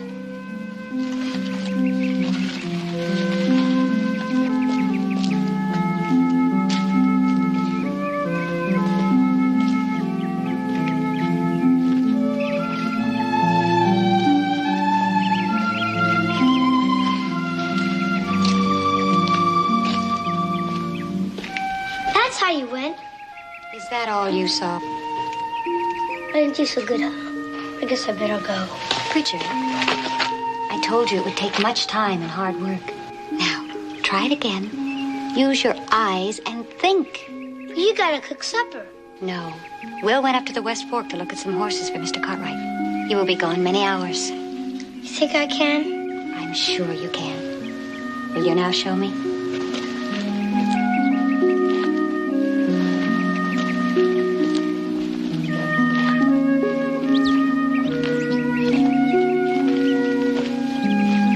One for Prince Deeper. Why? I don't know. Think. He was carrying something heavy in one hand. Which hand? Right hand. He picked up a log of wood. Good. Go on.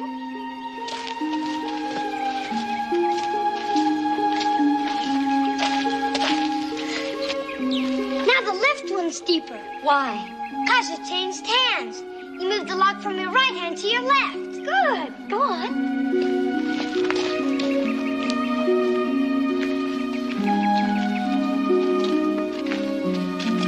Now they're both the same. Why? You put the log down and get on the pile. Good. From here, Ryan, they're even.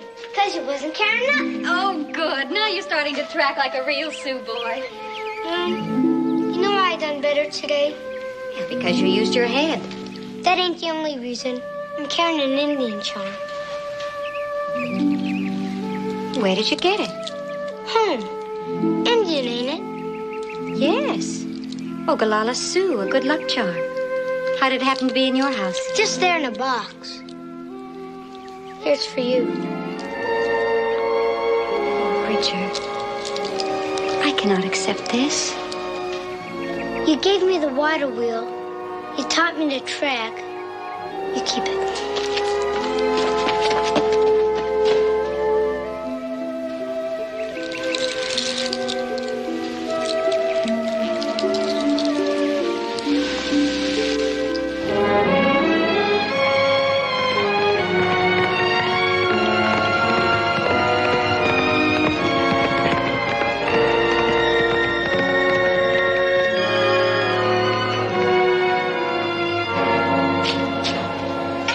There's one thing you can do, Aaron. You can sell out. Find me out now with a squaw living next to me. Yeah. The more I will it around, the more I think you're right. We ought to run her out. Who's we? Oh, you and me. Jonas Armstrong's pa was scalped by a Sioux. There's plenty of people around here who hate Indians.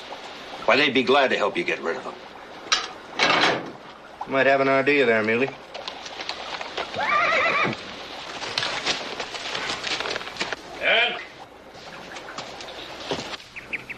Angola?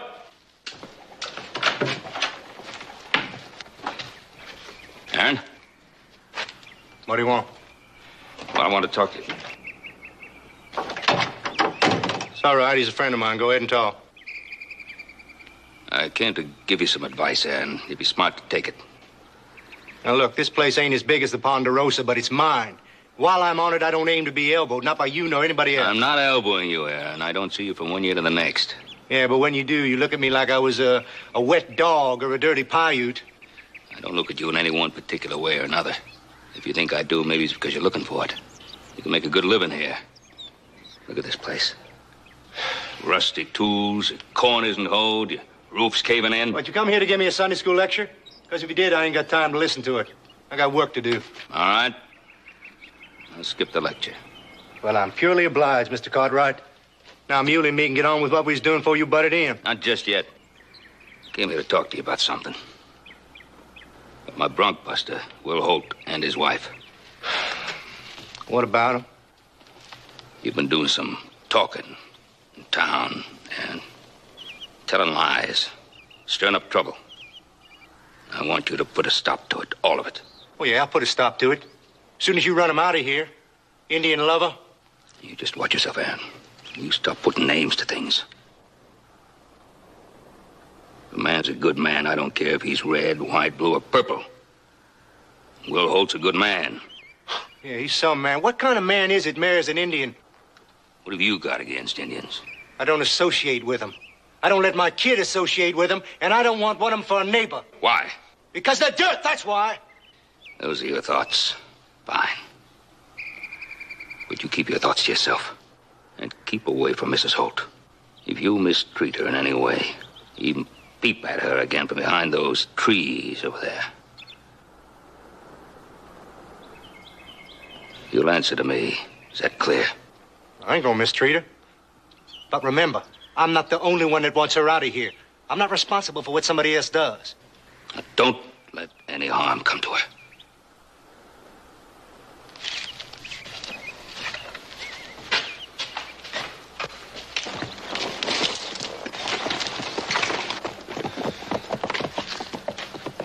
And what are you so grinny about? That Ben Cartwright sure got you buffaloed, ain't he? Well, that's a dirty lie. I talked right up to him. You heard me. Sure. Any dog barks big in his own yard. And I noticed you bark twice as big when he's out of sight, except when he's standing right here in front of you. Ben Cartwright don't scare me none at all. He sure ain't gonna order me around. Yeah, unless my hearing's going bad. He just did. And that Indian girl. You been sneaking around watching her like Cartwright said? I had to see what she was doing up there, didn't I? What was she doing? Nothing.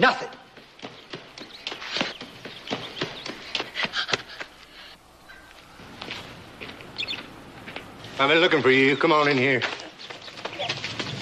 Leave me alone with this boy.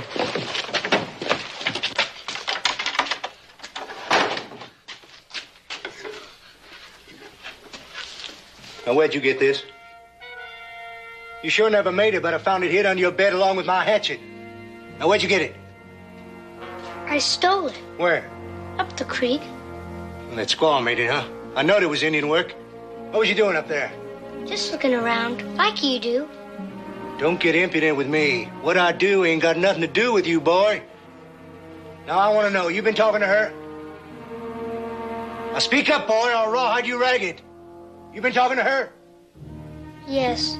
And what about that no-good squaw man of hers? You been talking to him, too?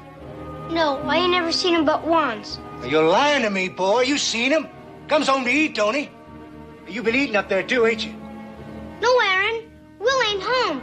He's up at West Fork looking at some horses. West Fork. Will, huh? You ain't never seen him, but you know his name. What about her? You know her name, too? Her name's Moon. She made the water wheel for me, and she's learning me to read sign. And she don't smell bad like you said. She smells good. She stinks. So does this.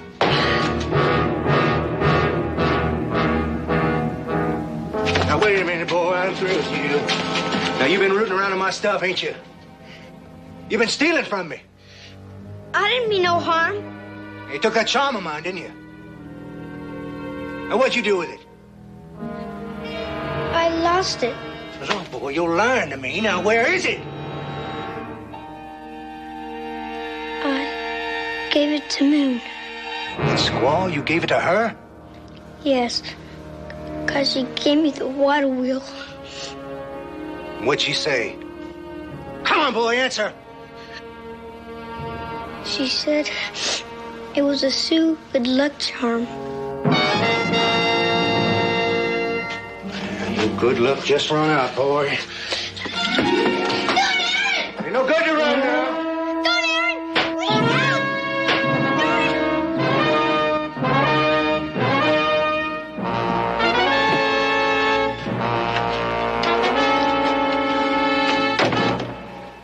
Can't get out of hand. There ain't nothing you can do but tell them.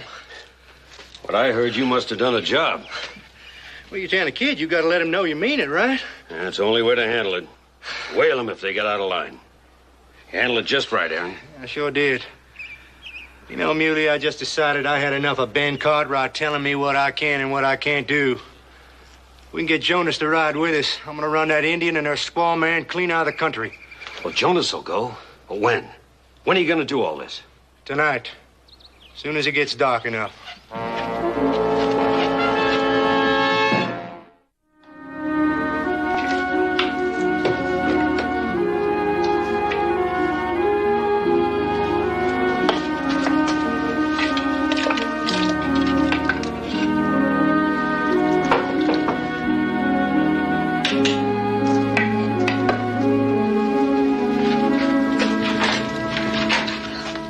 Bridger.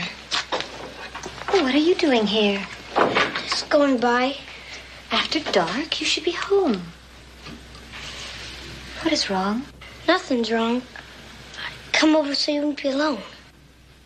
Thank you. Ouch! Oh, Bridger, I hurt you. I am sorry. It's nothing. Is it your back? Let me see. The skin is broken. Oh, Bridger, did he whip you? With what? His belt. Where is he now? Home. There's some in there drinking. I ran away and I ain't going back. Bridger, can you walk as far as the Ponderosa? What for? I want Mr. Cartwright to see this. You do not have to stay with that man any longer. Can you walk that far? If you go with me. I will go with you. Now. Hey, squaw, come on out. You dirty Indian. Come on out, squaw. We'll drag you. Come on out there. We won't talk to you. We're coming in after Bridger, you. out the back door, quick. Run to the Ponderosa. Hurry.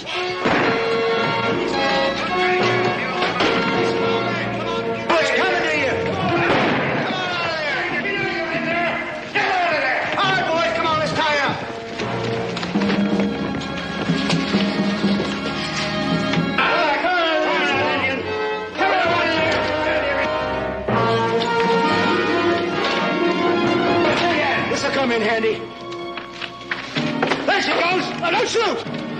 over to me and take care of the cow.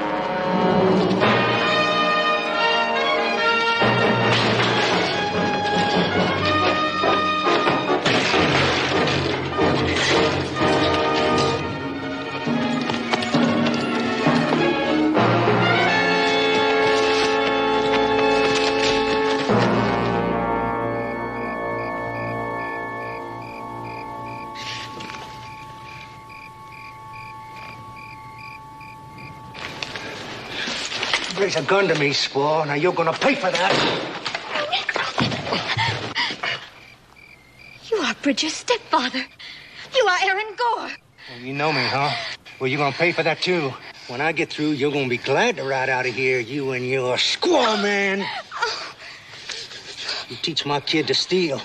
To steal from me and give to you. Now, this is mine, and you're wearing it. Take it. I do not want anything of yours. You run when you had the chance, squaw. Oh, please. Oh, let me go. Tana, Ianafu. Let me go. Don't hurt me. Well, I'll hurt you. And when I let you go, you won't stop running till you hit California. Monka! Wamdiska! Speak Sioux. No white man would know that word. You are Sioux. No! My mother was. Dirty, stinking Sioux. I spent 20 years of my life trying to get away from being called a half-breed. And I ain't gonna do it anymore.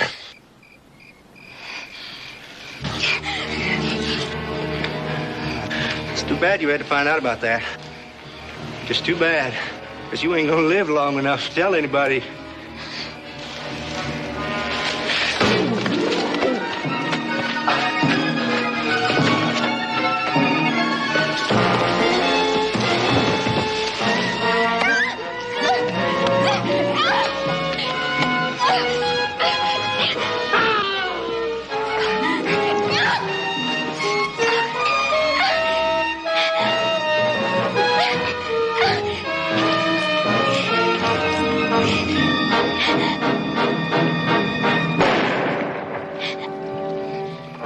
Over there.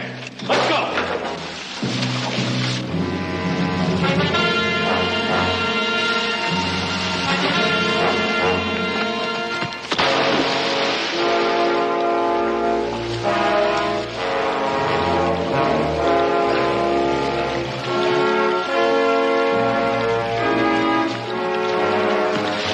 There she goes. Forget her.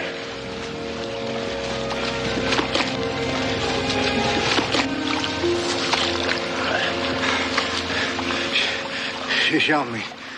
We gotta get him to a doctor. Take his feet.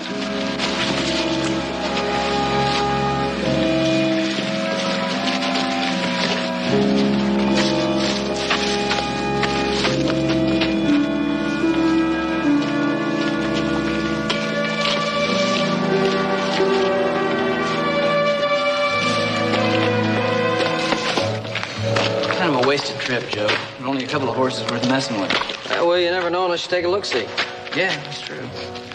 Well, I'll see you in the morning. Right. Will. Will. I shot him. Shot who? I shot Aaron Gore. He tried to kill me. Get in the house.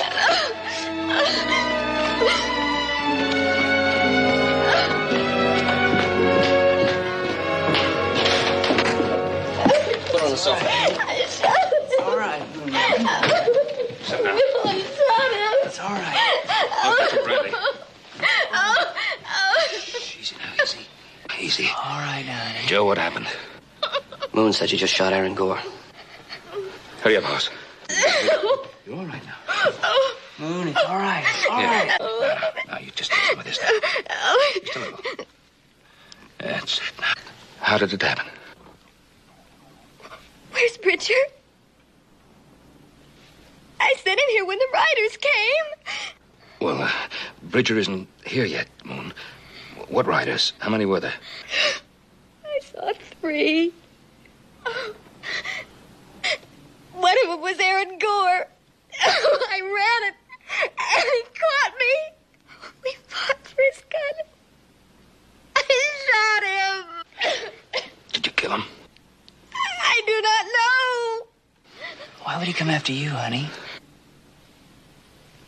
I found out about him. He's a half-breed. His mother was a Sioux. So that's it. Where did you leave him? By our cabin down by the creek. Take some men. Find him. If he's still alive, take him back to town. And find that boy. He may be in danger. It's all right now, baby. Have some rest now. Just calm, take it easy. Yes, okay. I'll tell you what happened. The squaw shot Aaron. He said she did. He ain't made a sound or a move since he told us she shot him. And he used his last breath to tell us who did it. Well, come daylight, we got us a rope job to do.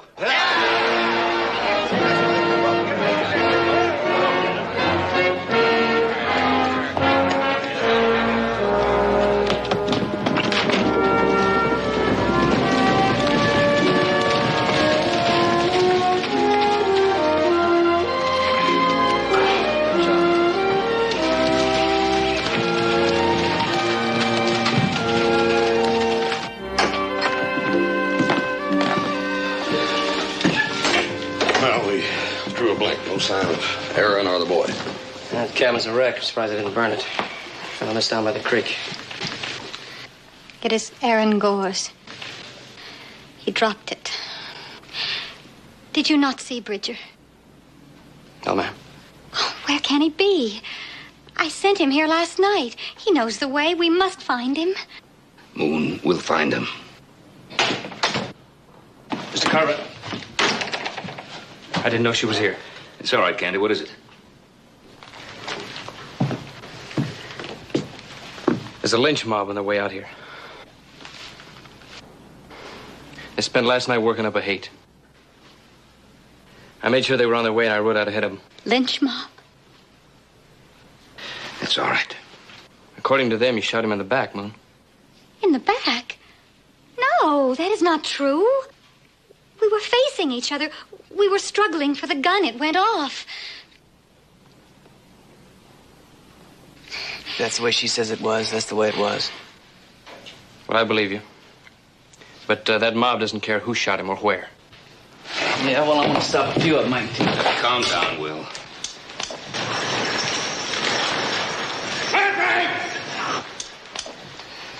Get the rifles. You stay here with your wife. Hey, Cartwright! We know she's in there, Cartwright. Bring up that squad.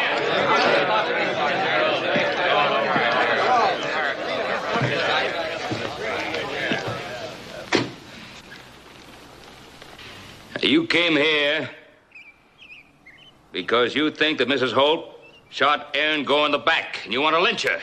That's right. We're going to string her up, too. Well, there isn't going to be any lynching here on the Ponderosa. Mrs. Holt says that she shot Aaron in self-defense. No. We know different. You say different.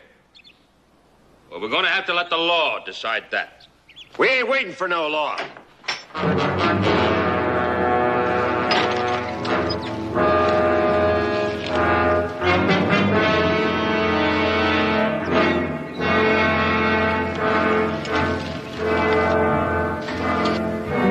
Gentlemen, just turn your horses around nice and easy and ride on back where you came from.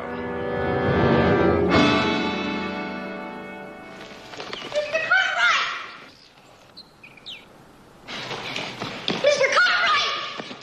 Mr. Cartwright!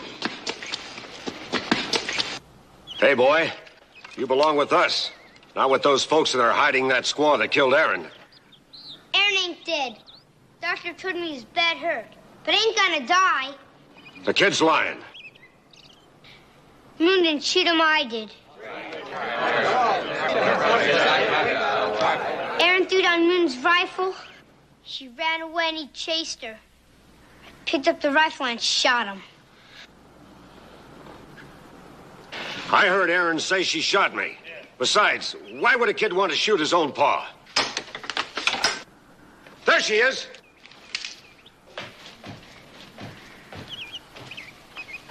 I will show you why.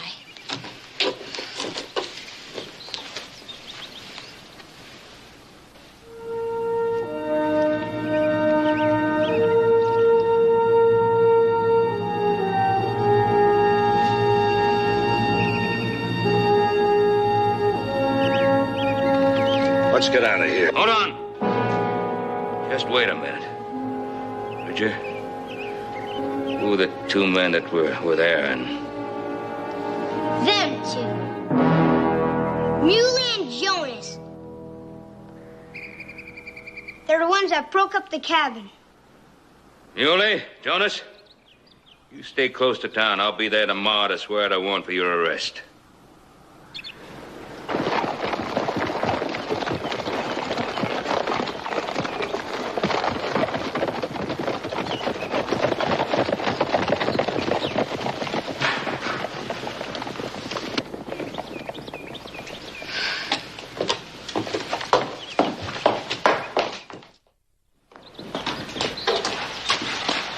Here's another blanket.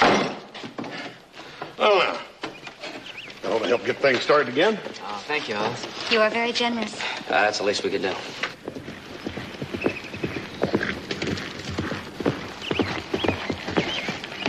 Any news, Bob? Well, yeah, away. Got a Dr. Bridger here. Young fella, get right up here. Now, Bridger, you're a pretty big young fella. And I'm going to talk to you like you were a grown-up man. All right? All right. I've been spending a little time with your stepfather. He's going to be all right.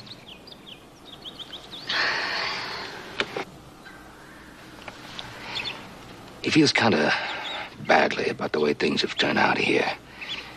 And Bridger, he'd like to go off someplace by himself and start all over again. So the court has appointed an executor to...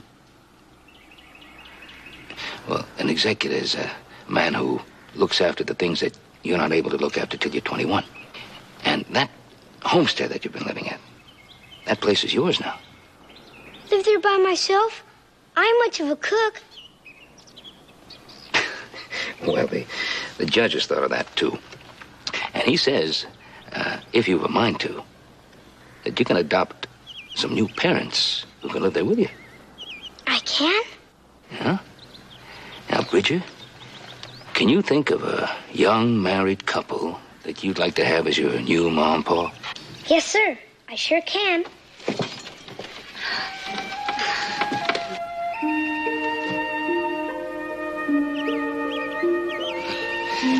Well, now, Moon and Will Holt, do you accept young Bridger as your newly adopted son? Well, I sure do if Moon does. Oh, I accept. Fine. Bridger, you accept Moon and Will Holt as your new mom, Pa? I sure do. I think that settled it, don't it? Well, not quite. See, the executor has to give his approval.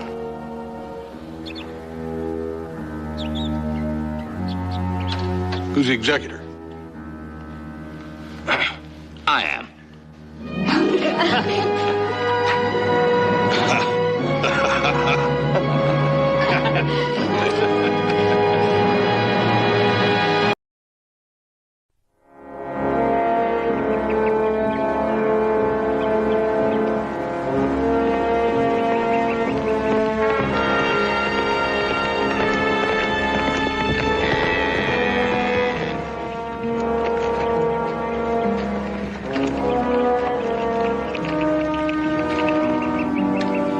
That's 10 of them. 10 dead calves. Yeah, 10 that we've seen. How many are we going to find in the brush? Cow doesn't look so bad now, but 3 or 4 days from now, without any salt, their bones will be sticking out. It really hurts me is to see those poor dumb brutes chewing away at bark and leaves and dirt just to find salt that isn't there. What happened to Bob Rio, anyhow? He should have delivered that load of salt a month ago. Well, we can't keep waiting for Bob to deliver it. We'll have to just go and get some. We need it in a hurry, or else we're going to lose most of our herd.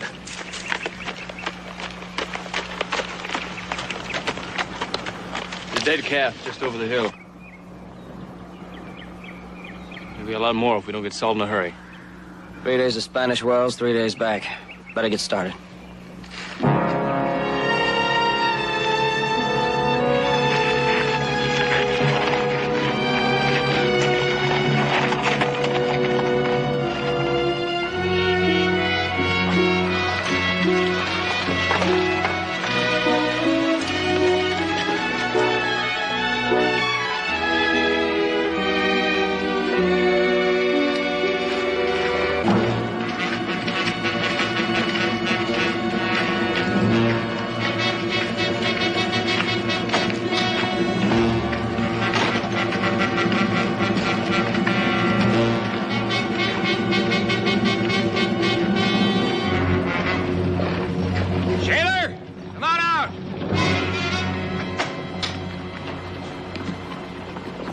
We're tired of waiting, Shayla. We got cattle falling. We want salt, not promises. We want it now. You'll get your salt when all the ranches are represented so it can be divided fairly, not before. Now clear the street. Now that's just a warning. The next one's gonna cut flesh. Clear the street!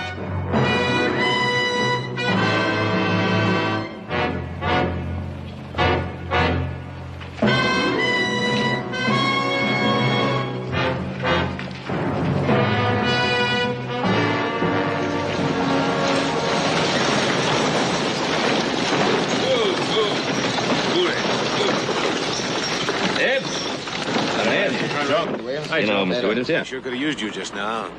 What's going on? You've known Sheriff Vern Shayla for quite a spell, haven't you? Sure. He's shaming us, Ben. He's standing us off with the shotgun when we gotta have salt. What's Vern Shayla got to do with this? All belongs to Bob Rio, doesn't it? Rio's dead. Rio's dead? So's the salt bed. Played out altogether. His niece is sitting on what's left of the salt over in that warehouse right now. But she ain't selling. Your friend Shayla's upholding her. Well, Vern's got to have some reason, doesn't he? The petticoat's his reason. Shayla's courting her, so he's backing her play. There's one other thing, Ben.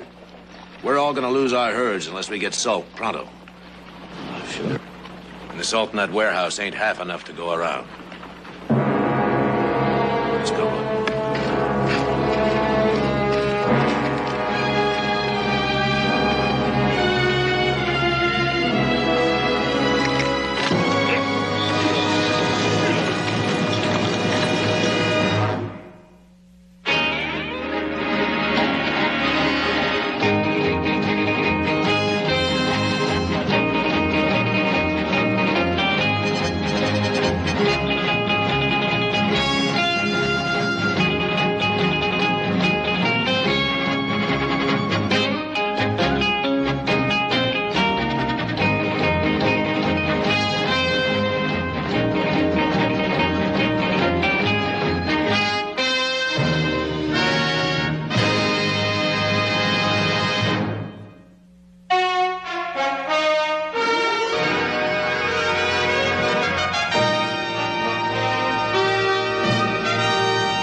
Ben Cartwright, Miss Hallie. I'm here to buy... Here to buy salt, of course. Mr. Cartwright. Oh, yes, the Ponderosa. You've been a very good customer in the past. I was very sorry to hear about Bob Rio. We were old friends. Oh, thank you. As it happens, I hardly knew him. I suppose you've heard that the salt bed is exhausted. The only available salt is this here in the warehouse. Yes, I was told. Yeah, if you'll sign that order. You can buy up to 60% of the amount you purchased last year. We're ready to load and pull out right now, so if you just tell me how much I owe you. Oh, now, just a minute, Mr. Cartwright. There are others ahead of you. You'll have to wait your turn. Oh, ma'am, we were 3 days getting here, and we'll be 3 days getting back. My cattle need the salt now. We've no time to waste. I'm sorry. You'll have to wait your turn. Miss Hallie, have you ever seen cattle die for want of salt? Not one or two at a time, but in bunches of 20 or 30? I've been spared that experience. We were losing calves when we left the Ponderosa, ma'am. If we don't get that salt there immediately, I can lose my whole herd. You've no idea how many times I've been told that lately. Right now, while we're talking here and arguing, I'm losing maybe 20 or 30... Trouble, Miss Hallie? No trouble. I was just telling Mr. Cartwright, I only own the salt. The business details are all handled by Sheriff Vern Shaler. You know him, of course. Yes, ma'am.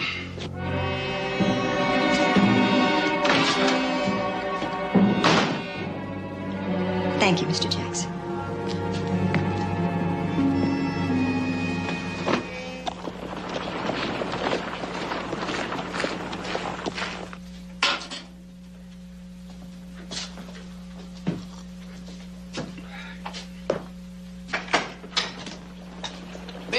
Ben Cartwright. Well, it's good to see you. Vern? Sit down. Well, this calls for a drink. Maybe something a little stronger than this coffee. I got a little brandy here. I came to talk about salt, Vern. This is your kind of brandy, Ben. In fact, it's the first time I ever tasted this was out at the Ponderosa. Vern, I came to talk about salt. You and a lot of people.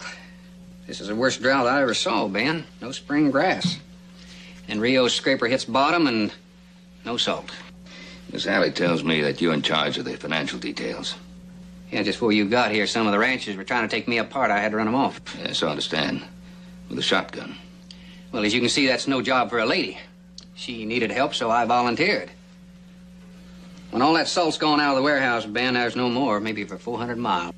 Closer to 500. Yeah, and the cattle bawling all the way from here to Big Spring. The salt in the warehouse is only 60% of what you cattlemen are used to buying for the year. So naturally, when I heard that, why, I told Ada we're going to have a problem. Now, somebody make sure that all you buyers get a fair share. That's why I took the job. Now, look, Vern, you know how much each one of us is supposed to get. Sell it to us and let us go home. I'd like to do that, Ben, but it's not my salt, it's Ada's. And she's got the right to say. And she wants all you buyers here so that nobody can squabble over the deal. Even if the cattle die while we're waiting? But she doesn't know anything about that. She's from the city. Well, you're from here. Why don't you tell her? Look, Ben, you'll be on your way home by tomorrow. You're the last buyer to show, except this Sid Talbot from the C-Bar T Ranch. And we just got word he'll be here in a few hours. Well, that ought to make you feel better. She wants all the buyers here. And salt's in short supply. Now, how much is that salt going to cost? Well, a little more than last year. But you can understand that, Ben, with the salt bed scraped clean and... How much more? I don't know exactly. We talked about price, but we didn't exactly nail it down. Well, she's not going to hold you buyers up, Ben. Now, she's a good woman. She's as fine as they come. Well, I'm sure she is, Vern. You might just tell that fine woman that wars have been started on account of salt. And if she's not careful, she just may start one here.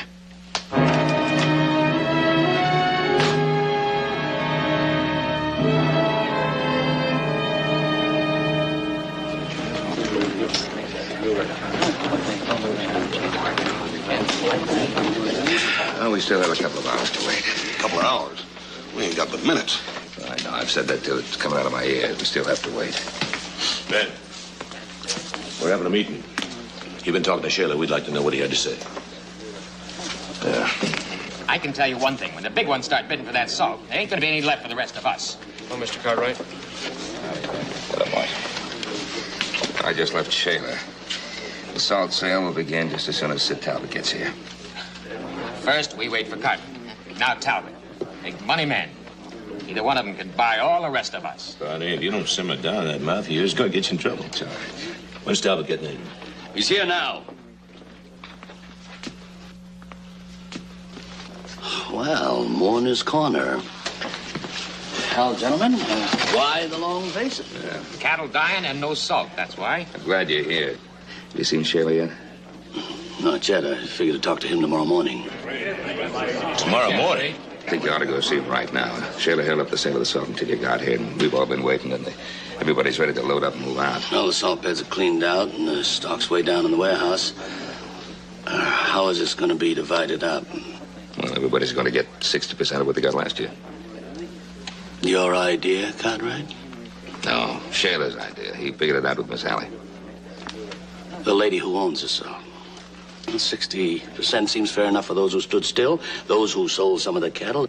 That's more than enough. Well, gentlemen, you see, my herd has increased by 1,200 head. And 60% of the salt I bought last year won't nearly be enough. 1,200 head? It's more than twice what he was running last year. Sit down, Al. But he hadn't been in town in 10 minutes. He's already trying to steal No point it. in arguing and fighting and bickering now. Let's try to figure out a way to work this out. The difference between you and me, Cartwright, is you want to see everybody gets their share. Me, I'm only interested in mine.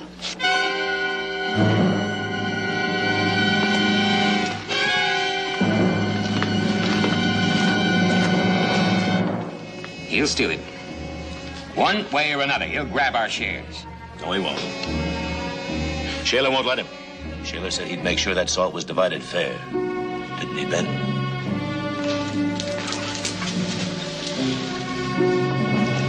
Yeah, that's what he said. You're the last buyer to arrive. 60%'s the figure I've heard mentioned. Yes. That's the way Vern and I worked it out. It seemed fairest for everybody.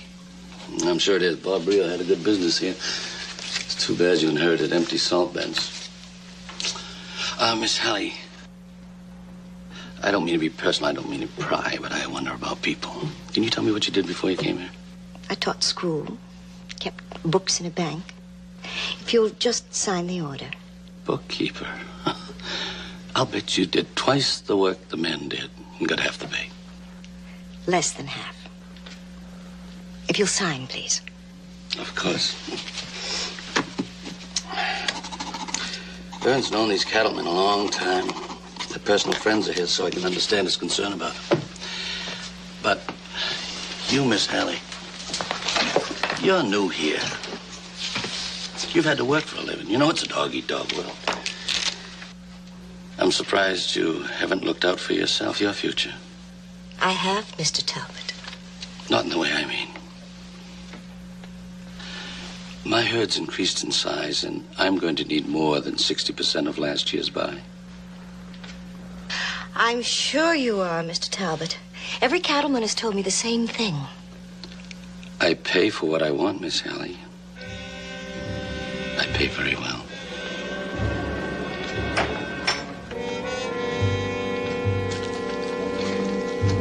Everything all right, Miss Ada? Everything is just fine. My herd's bigger, so I'm going to need a bigger share. And I'm willing to pay a lot more.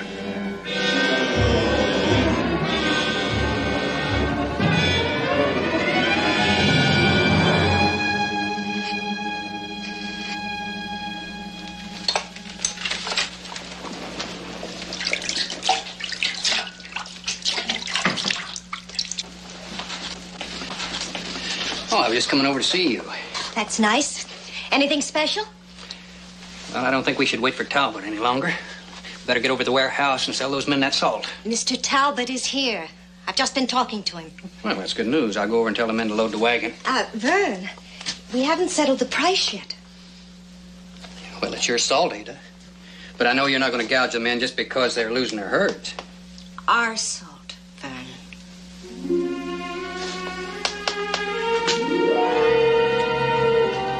I thought you never would. It wasn't because I didn't want to.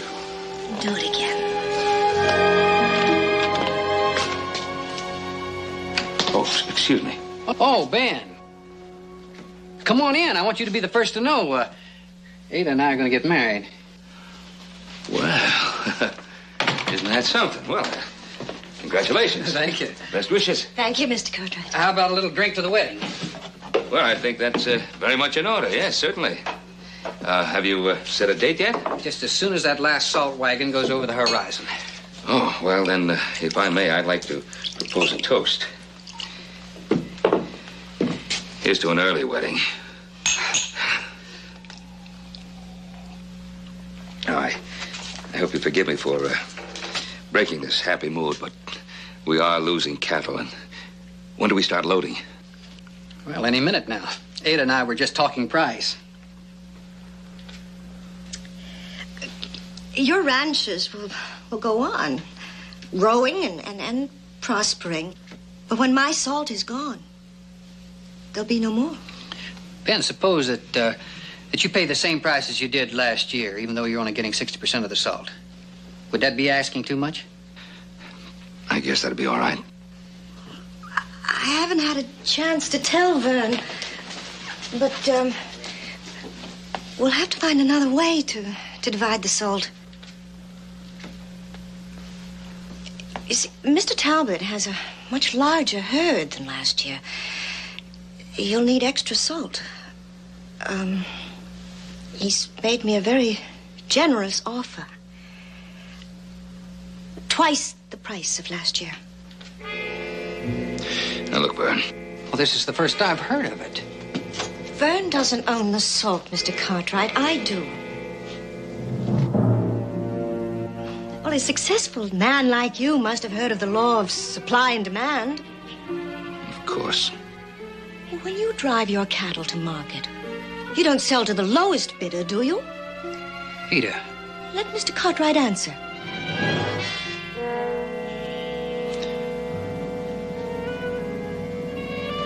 You'll forgive me if I don't finish this drink today.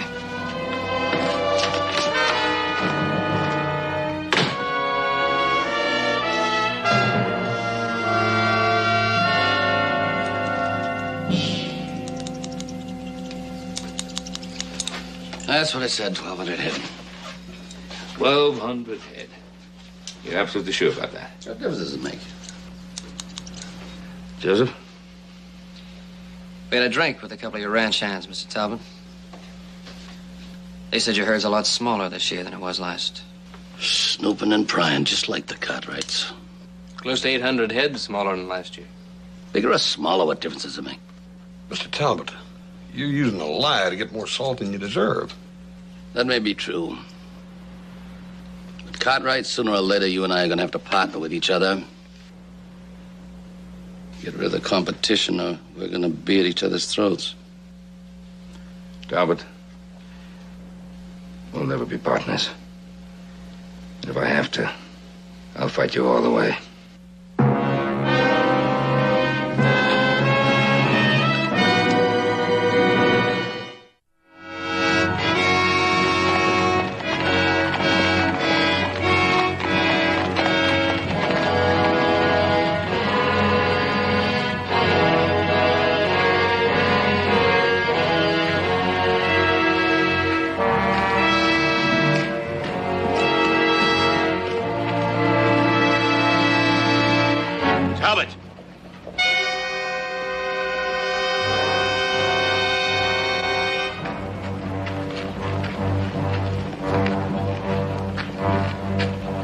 I hear you're trying to run the price of salt up so you can get a hog share. To get what I want, I pay what I have to pay. You already got Hawkins and Walters siding with you against the rest of us. Now, what did that cost? Money? Salt? Or both? Williams, you talk too much. You raise that price out of our reach, we're all gonna lose every head we got. Tough, Zeb. Tough. Talbot!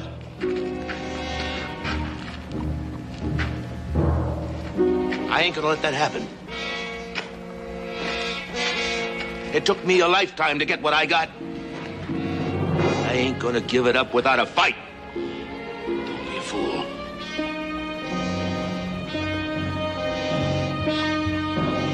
Hey, Williams!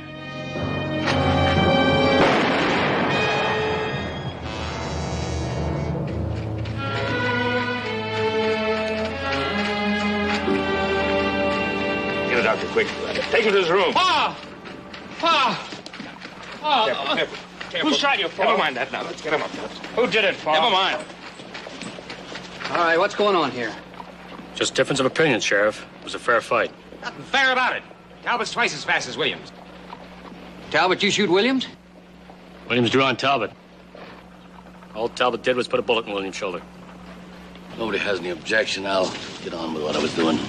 Williams was only one man, Talbot. Maybe you'd like to try to walk over the rest of us. My way, and I will. Next man draws a gun, draws against me. Now, the rest of you people, move out of here.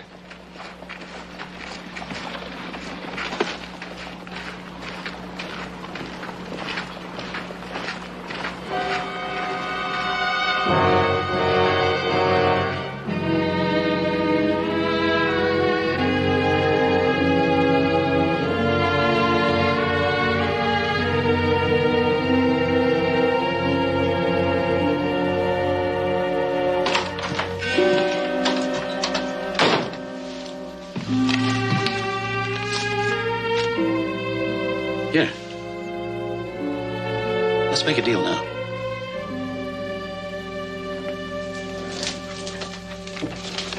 It's more than twice what I offered you yesterday.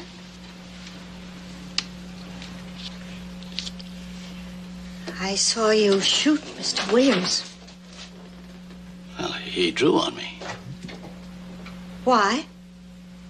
He thought I was going to buy more than my fair share of the salt.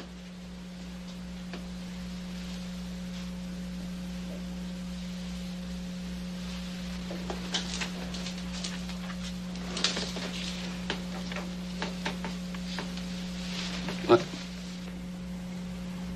What's wrong? Well, if my salt is worth shooting a man for, it's worth a lot more money than this. Missy, that's a fair price. Don't try my patience. Are you threatening me, Mr. Talbot? You think what you want to think. But if I have to take that salt to get it, I will. Would you like to repeat that in front of the sheriff? I'm just telling you that if you hold that salt much longer, my cattle are going to die, and I'm not going to let that happen. And I'm not going to take less for my salt than I can get. And I'm not going to deal with you alone. I'm going to meet with all the cattlemen. In 1 hour, put a price on the salt.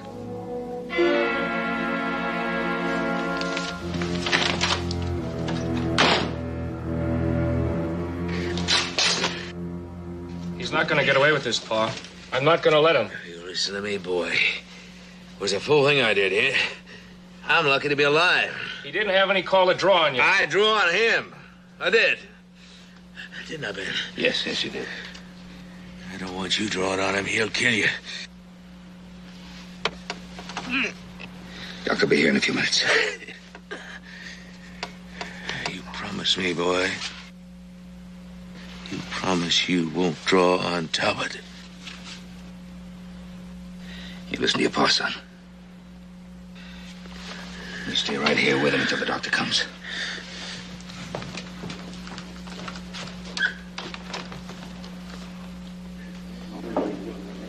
She called a meeting. Everybody's here. Where's she? She'll be along in a minute. I'm taking all I'm going to take. You won't have to wait any longer, Mr. Talbot. You set a price? Yes, I have. $1 per head of cattle you own, for 60% of the amount you bought last year. I've got 700 head. It'd cost me $700 for salt worth less than $50. If I had $700, and I haven't. You can borrow it, Mr. Pardee. Borrowed to the hilt. Shaler, you behind this? I set the price. Mr. Shaler had nothing to do with it. Then, ma'am, I know Hogg's got better family than you. Now, you got 5 seconds to swallow those words.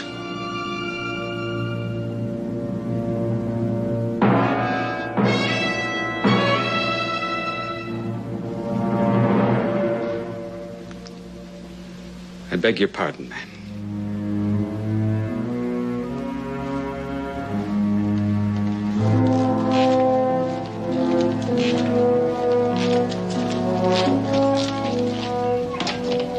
Vern, Could you see me back to the warehouse?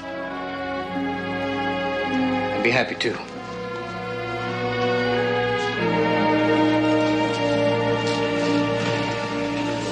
Never figured Vern to side with her against us on the price of the salt. But how many of these ranchers can afford to pay $1 a head for that salt?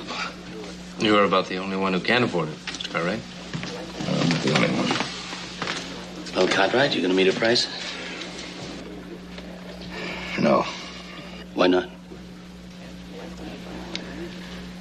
If I meet a price and if you do, that'll establish it for every rancher here. None of them can afford it.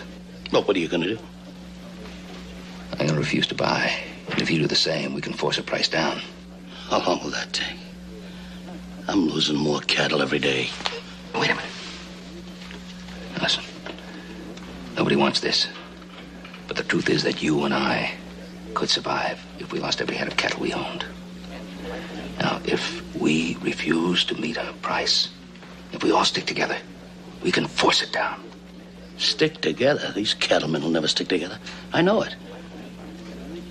Sooner or later, it's every man for himself.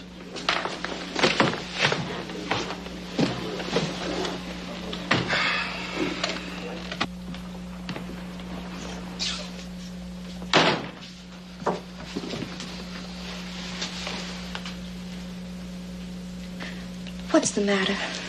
Ada, you're asking too much of those men. You've worn that badge for 10 years. What have you got to show for it? I got paid. Poorly paid. One of us has to look out for our future.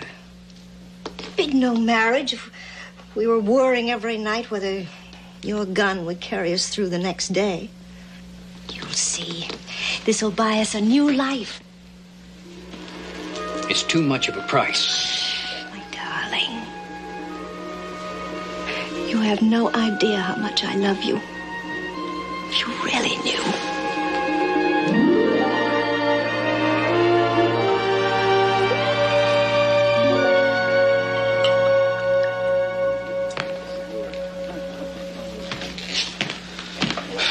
Buy you beer candy, Ned? Nah, I got a bottle. Okay, so I see. Why don't you back off from it for a while, huh? Don't worry about me. I just ain't used to this waiting. Well, Pa knows what he's doing. That woman's as nervous as we are. She'll break. She'll bring the price down. We can't wait too long. Yeah. A couple more beers, buddy.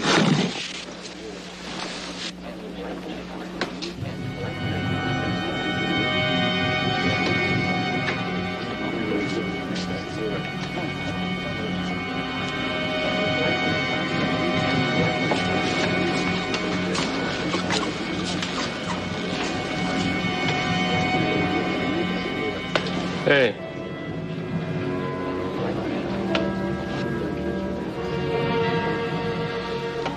Ned, I guess you know my friends. Well, if they're friends of yours, I don't want to know them.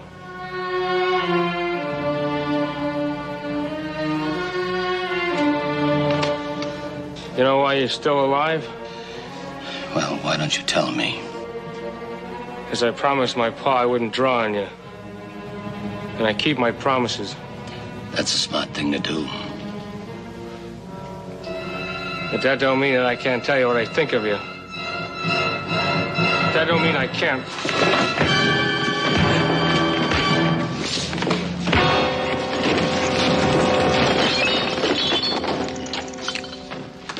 All right, that's enough. Put those guns away.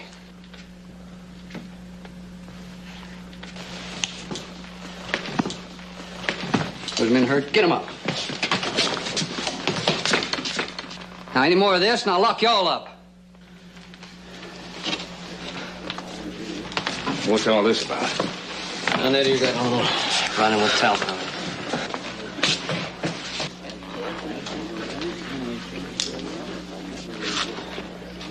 it. You men stay here. I know how to get that salt out of the warehouse, and I'm going to get it now.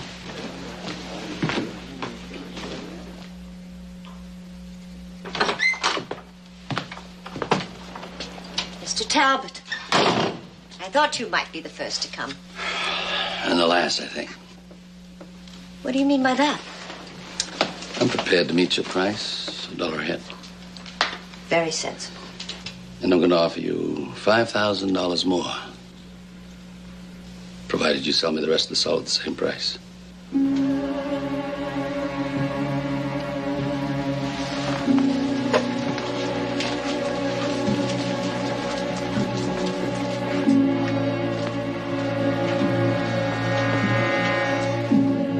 Do you share the salt? No. Well, if the other ranchers don't get salt, their herds would be destroyed. And stuff. Which would leave you with the only herd in the area. You'd be able to set your own price for beef. And for cattle to restock the other ranches. That's right. And you would make a lot of money. Money. Money I would be willing to share.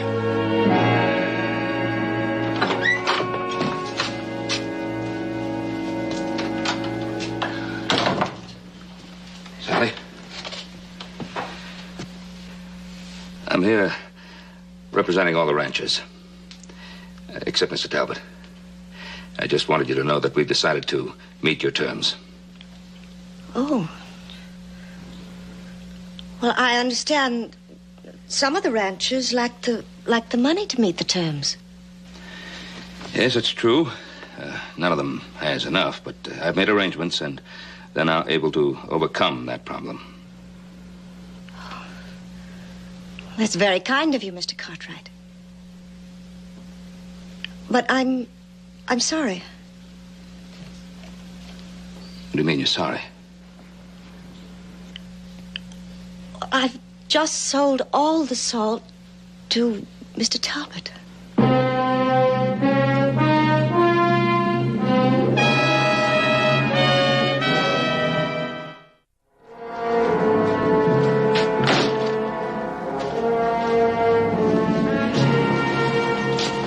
Mr. Cartwright? Oh, what? Something wrong? Yeah, there's something wrong. You want me to get Shaler over here? Nope. If I yell, he'll come running. No, don't bother him. I was just down at the livery stable. They're hitching up Talbot's wagons to haul out that salt.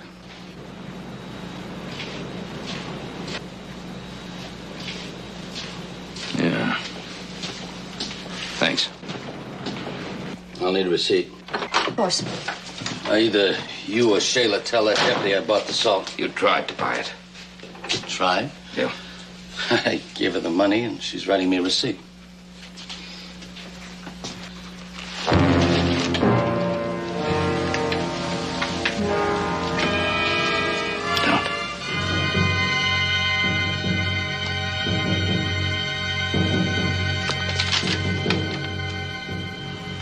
Yes, I see you tried to buy it. You were outbid. You were outbid by a group of ranchers who appointed me treasurer. You were outbid by $1. Cartwright, that salt belongs to me. Bought and paid for my beef. Don't let me interrupt. Keep talking. I'd like to know what's going on, too. Sheriff, this salt belongs to me. All of it. All of it? Verna had to. He met my price. We met it, too. And outbid it by $1. She accepted my offer first. I demand that... Shut up. Now, I know what Cartwright would do with his. But how about Talbot? Was he going to share? What difference does it make? I told you to shut up, and I mean it. Well, Ada, was he? No. And you were going to sell it to him knowing that? Vern, what could I do? He met my price. Hey, you see? She admits I bought it first. You were the last one to arrive. By the time you got here, we'd all ordered our salt. The only thing that wasn't settled was the price, and I settled that just now. Sheriff Cartwright all but forced that check on her at gunpoint. That salt belongs to me.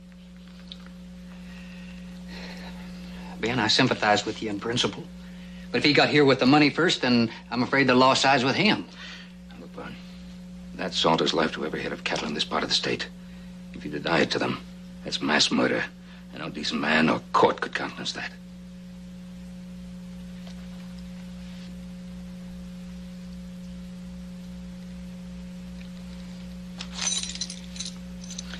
Here's the keys to the loading dock. Tell them and get their wagons. I will, but I want you to divide the salt. I will. Get out of town. You can't do this. This salt's being stolen. Get out of town. Don't you come back.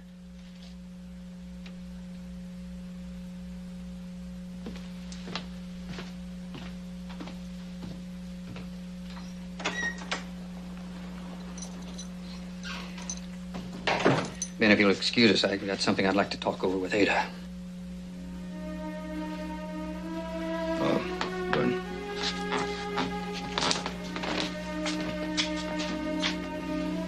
Vern, Miss Hallie, she hasn't lived in this part of the country very long. She's not used to this sort of thing. You know, there's been a lot of pressure on her. Doesn't excuse her, Ben. Vern. A person is allowed a mistake. I'll be out in a minute and help you load.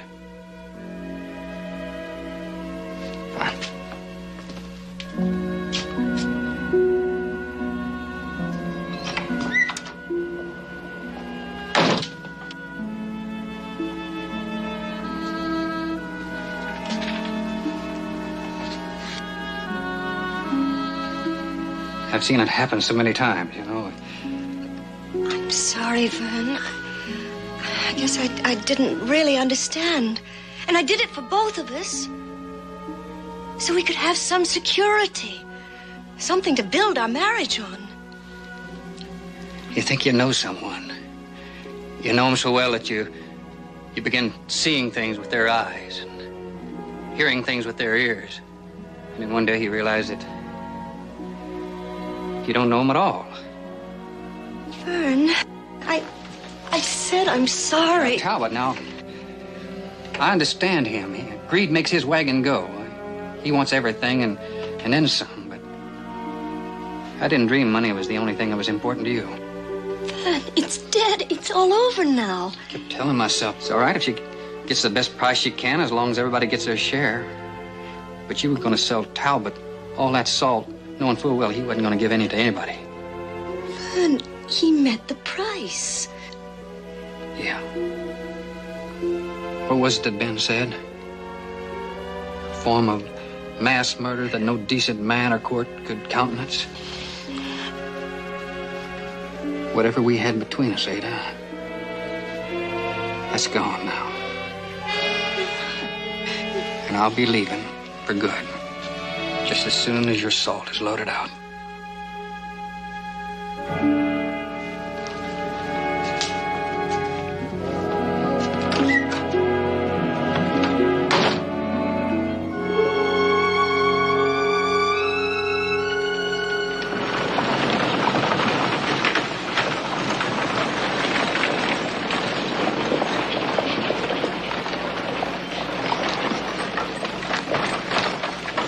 Fella on the livery stable said Talbot and Connor just left town. I'd feel a whole lot better if I'd seen it with my own eyes. It's all right. I figure if they're gonna make a try, that's the place to do it. One rifle up there, and nobody's gonna load any salt. Take a look. Yeah.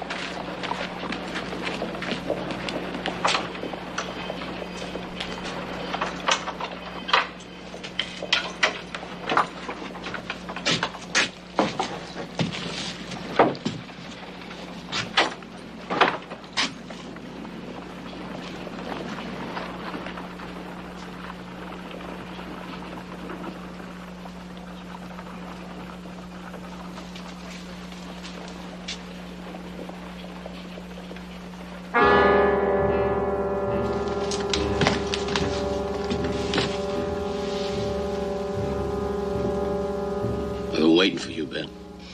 Can't resist a man in trouble, can you? You hit him too hard. Nothing's gonna help him. Stand up. Slow.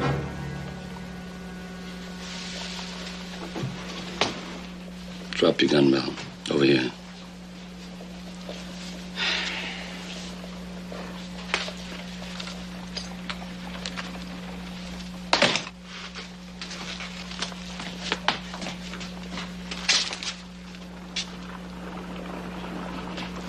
Whole bunches out there. All right, Ben. And what'd you play? What do you expect to gain? My property.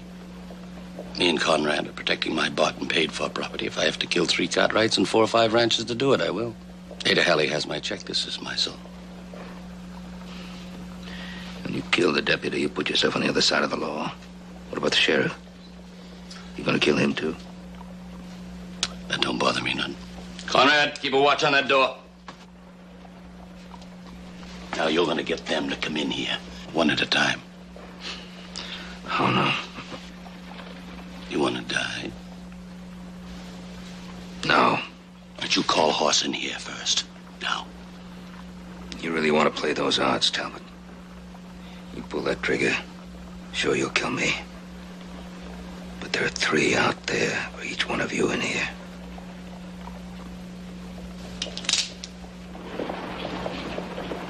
Hey, better get in there. I see a light glittering on gun barrels. Drop the gun. Get your hand.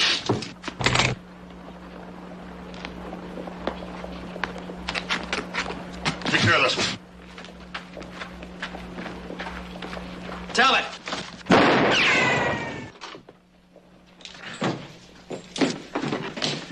Hold it!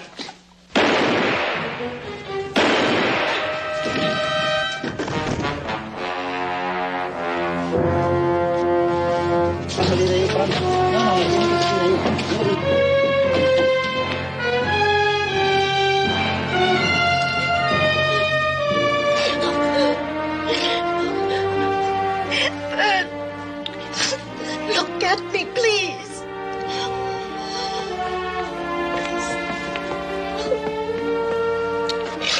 We could still build a marriage with love. The money doesn't matter, only you.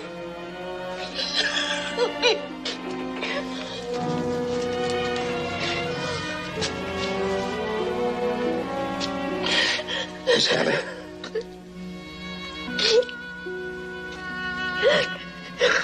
Miss Halley?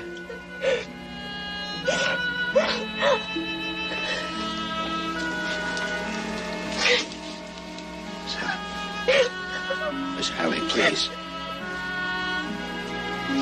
Please, Miss Halley.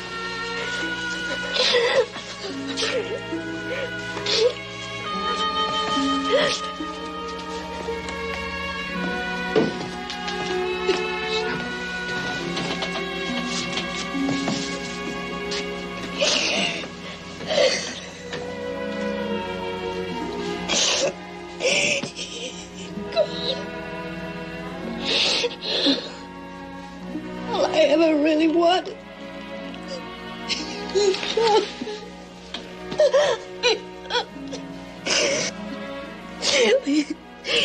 Take the salt, divide it, and burn the checks. There'll be no charge.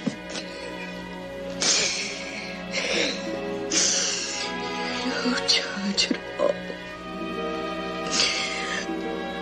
Call it a present from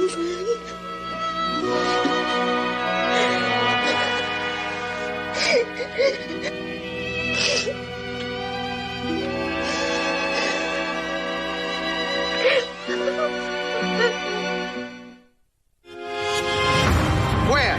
Under God's sun, can you find a spectacle more...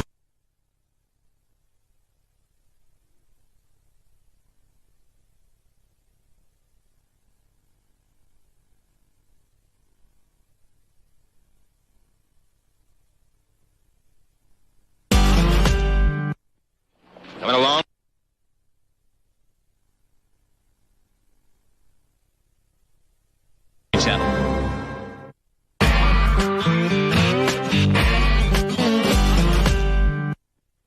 Coming along? Right. Ben, we're all loaded up. How much do we owe? Ada says no charge. A gift from Vern Shaler. A gift? Well, that's mighty generous. I don't know what the rest of you are going to do, but Ned and me are going to pay our fair share. Ben, you'll see that she gets it. I'll see that she gets it. Thanks, fellas. Thanks. See you, Ben. Yeah.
One beer, cold and wet. Well, it's wet most of the time. Cold, the odds are 8 to 5. The customer on the short end. I'll take the chance. There you are. All right, thank you. I got lucky. Give me some whiskey. Sure, cowboy.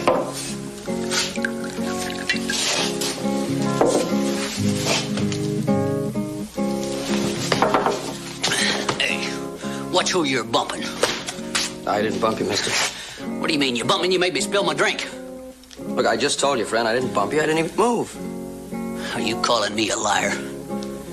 I really don't think it's worthwhile calling you anything. What's that supposed to mean? Anything you want it to mean.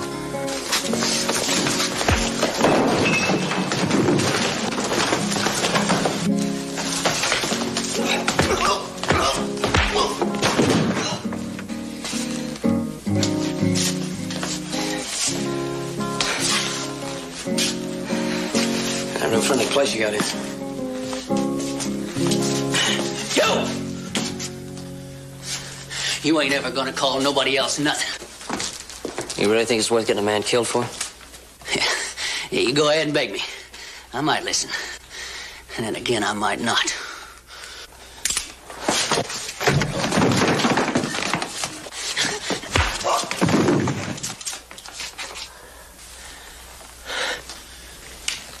Much obliged. Well, ain't much good in a fella that interrupt a beautiful music selection. How about a drink? I don't know why not.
Nothing but trouble with some of them saddle tramps. Couple of drinks and they're out to gun down the world.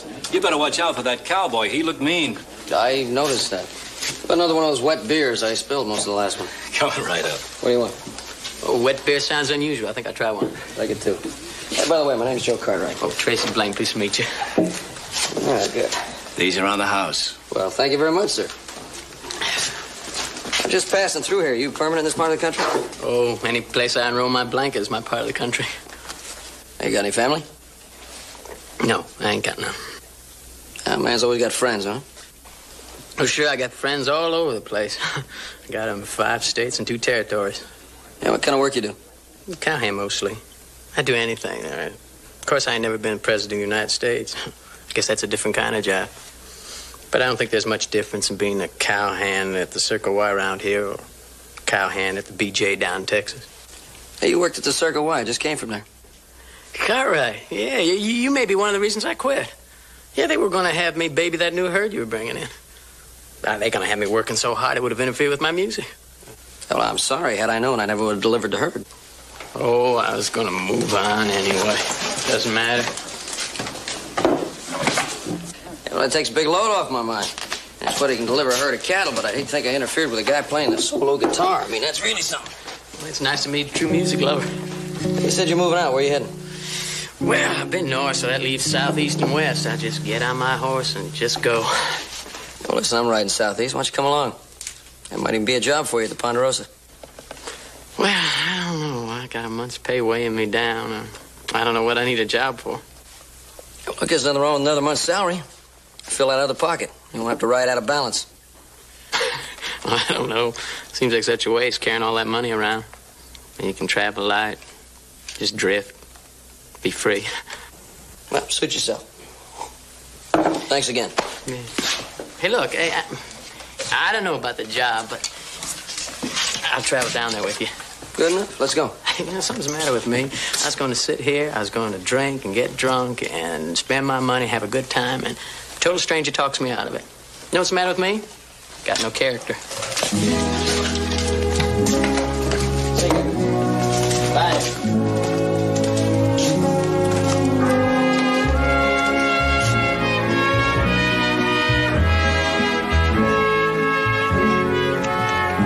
How about a tune? I have a choice?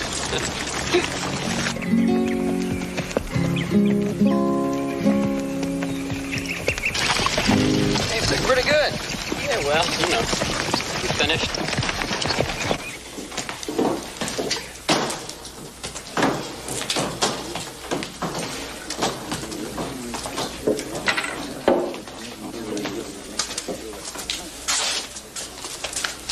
What'll it be, cowboy? My name is Fargo Taylor. I'm looking for a man. If you don't see him here, he ain't here. I'll ask the questions, you'll answer. If I whistle, you'll dance. If I tell you to lay down and roll over. I lay down and roll over. Young, got a smart mouth. About 6 feet tall. Has he got a name? A dozen. Brown, Baker, Apley. Uses the first name of Clint or Tracy most of the time. Plays a guitar. A fella like that was here. Where is he now? Well, he rode out about 2-3 hours ago. Where to? Well, where to? He said he was heading for the Ponderosa. Thank you.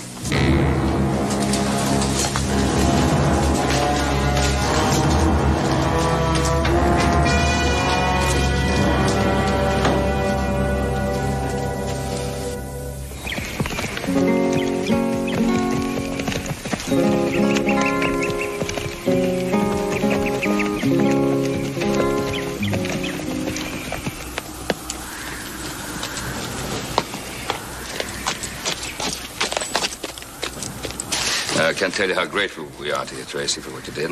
Anything we can do for you, you just let us know. Well, that's a mighty handsome offer, but I can't think of anything I'm short of. Hey, you know, I did tell Tracy we'd have a job for him here. Well, of course, certainly. Oh, thanks very much. As long as I don't have to say how long I'll stay, I might take off any minute. Well, that's fair enough. Joe, did you get the cattle delivered to the Circle Y in good shape? You bet I did. Got them delivered, checked out, and receipt given. Ah, good. Yeah, Thompson's going to get that money he owes us from Wichita. He said he'd send it here. We'll talk about that later, Joe. Those horses need looking after. Hoss, would you take care of that and show Tracy to the bunkhouse? Yes, sir. I'll see. Hey, I want to tell you about the money. He said he'd send it here to us. Talk about it in the house.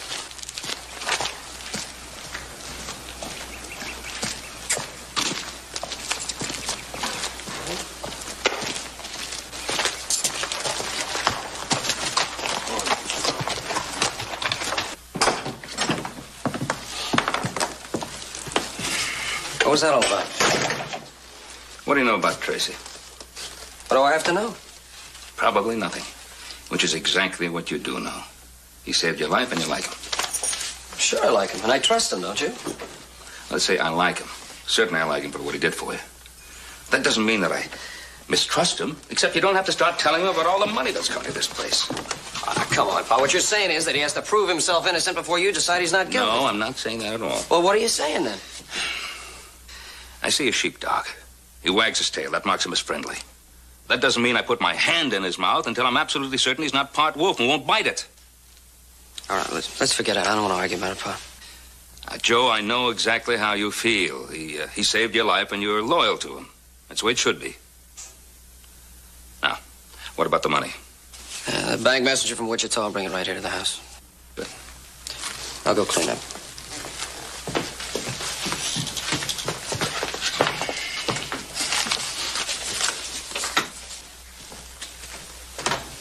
Joe? I think Tracy's going to make a good addition to the Ponderosa. I'm glad you brought him.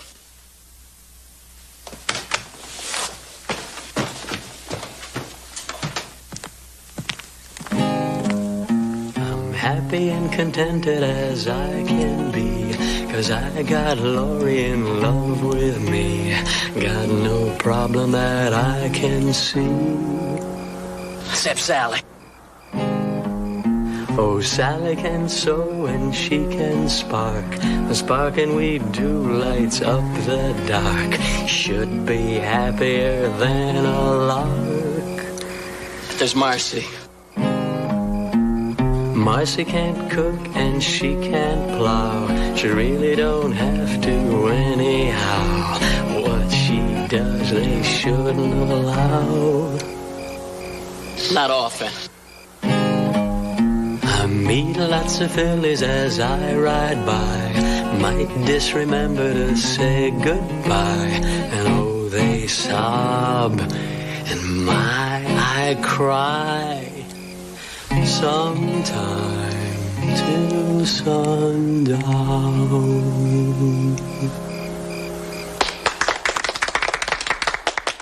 You know, he sang that thing all the way in from town. 3 calves came up, started nuzzling up against. Thought it was her mother, Ball. I had a chance to let him get shot, and I passed it up. Joe, you shouldn't say Tracy's singing sounds like a cow bawling. I'd say it sounded more like a sick cow. Another music lover. Well, listen, I'm going to get some sleep. You go right on when you're singing, but just not too loud. I got to sleep. I think I'm going to join you, Joe. Good night, gentlemen. Night.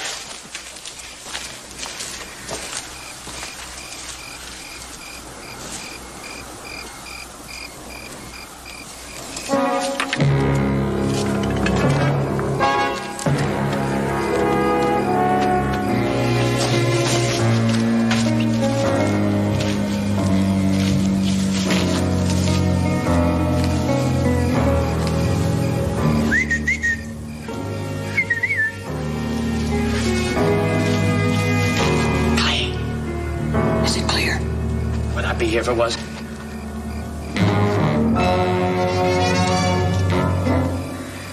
Money's coming in from Wichita, just like I heard back there at the Circle Y. Are you sure you're right? You just be ready on Thursday. There'll be $10,000 waiting for us to pick up. Right down there on Ponderosa.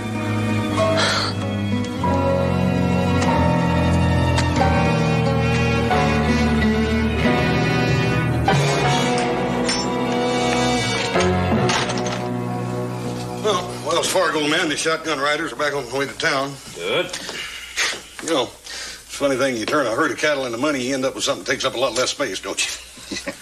You can't get it in the bank today. You figuring on leaving in that tin box? I'll have you understand, son, that I paid $50 for that tin box. Oh, Paul, I got news. They saw you coming.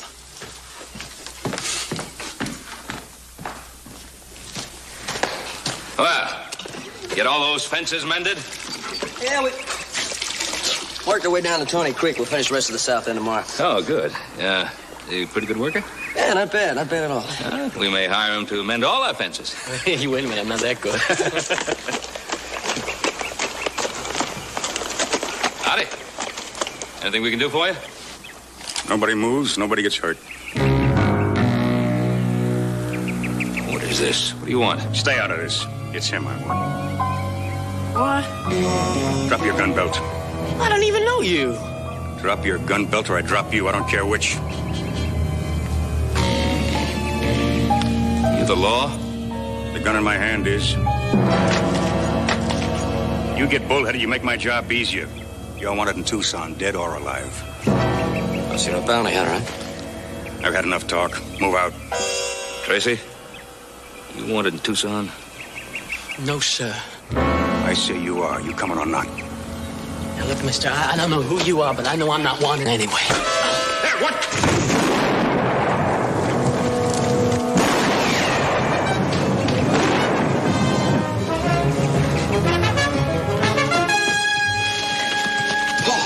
What happened? Bounty hunter rode in here and shot him. Now get me into the house. Yeah. You manage all right? Yeah, sure.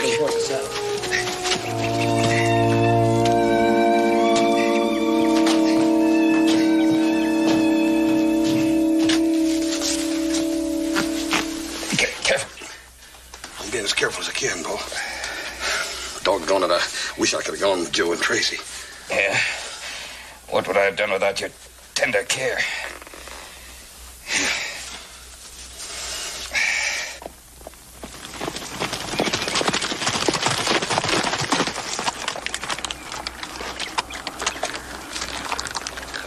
What are we stopping for? It's not gonna be able to catch up to him before dark. Well, light or dark, what's the difference?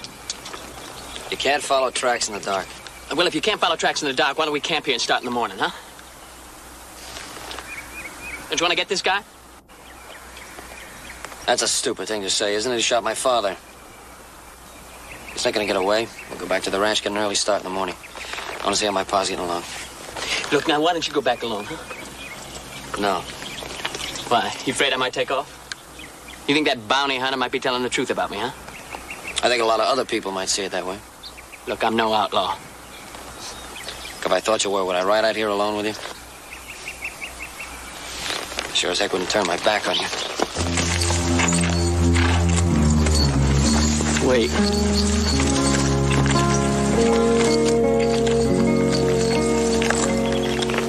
Let's see how your pa's getting along.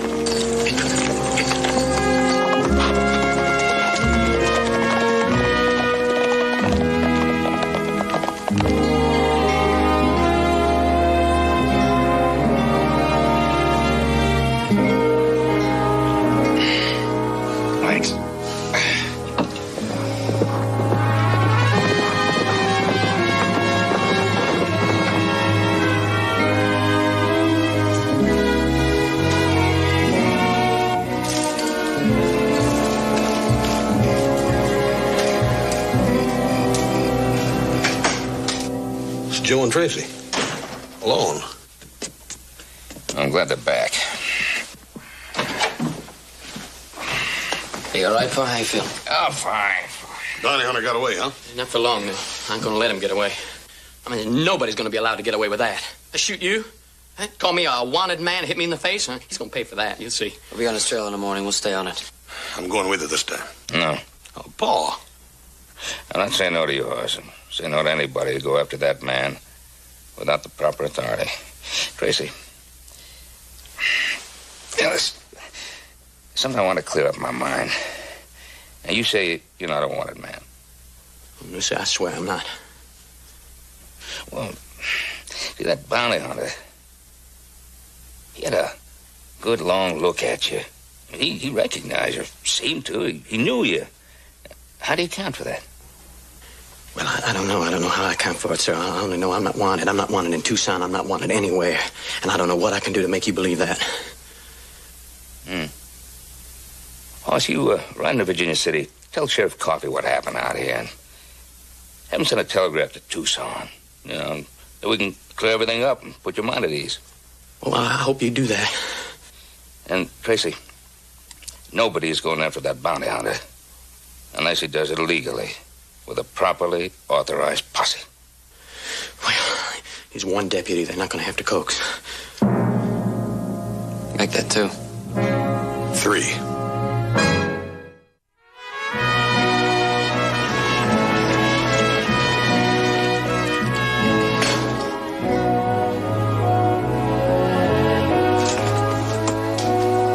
Well, look who's here. Who's you expecting? Well, I wasn't expecting nobody, but I'm glad you come. What's on your mind? What brought you to town? Well, Roy, Paul got shot in the leg. You hurt bad? No, nothing serious. He's going to be all right. Oh, I'm glad to hear that. Tell me about it. Yeah, well, I will. That coffee sure does smell good. Yeah. Well, help yourself. You know where it is.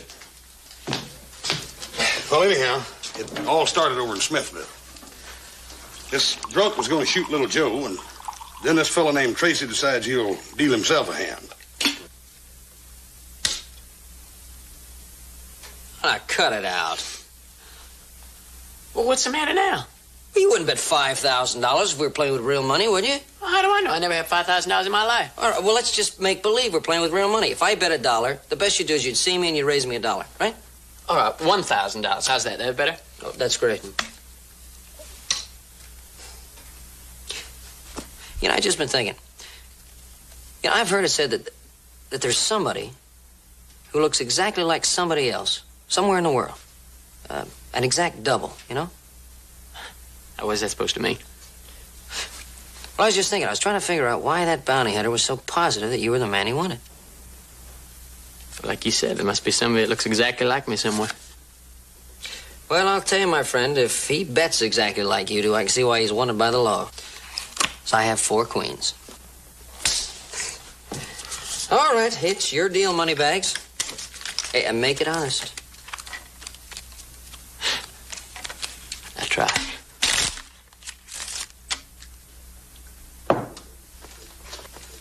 How about another cup of coffee? No, thank you, Roy. 2's plenty. Well, I'll get that telegraph off tonight to Tucson, and I'll go after that bounty hunter tomorrow. Good. Roy, how about putting me up for the night? Well, surest thing you know. That cell 1 in there's got the best mattress of the bunch. Well, yeah, but there's a man in there. But that cell 2 ain't bad. The mattress is a little lumpy, but you'll squish him out.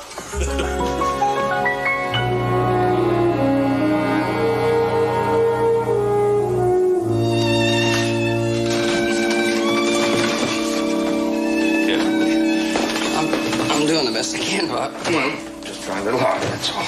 Yes, sir. I still think it would have been a lot better if you'd have just stayed in bed.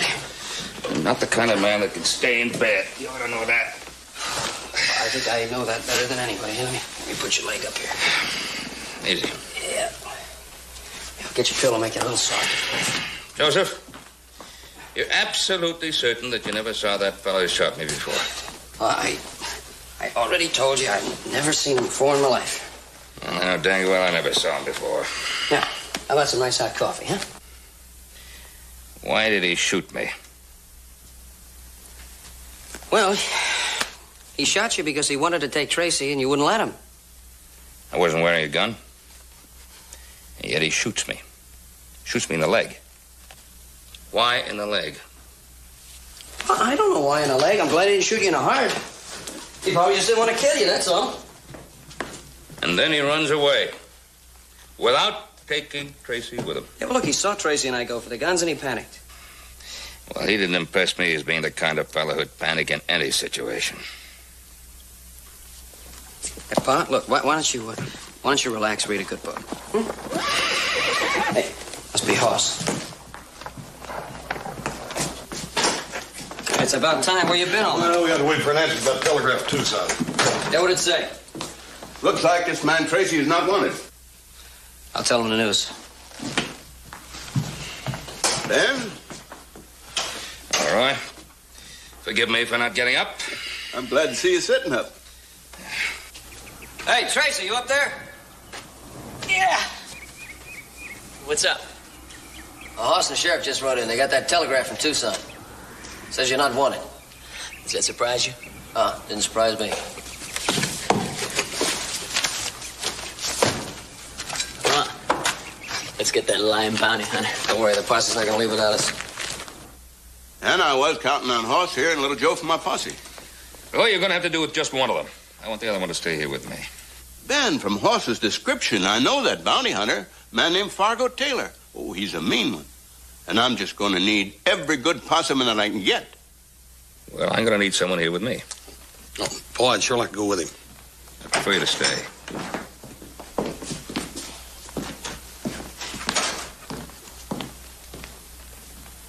Are you Tracy? Yes, sir.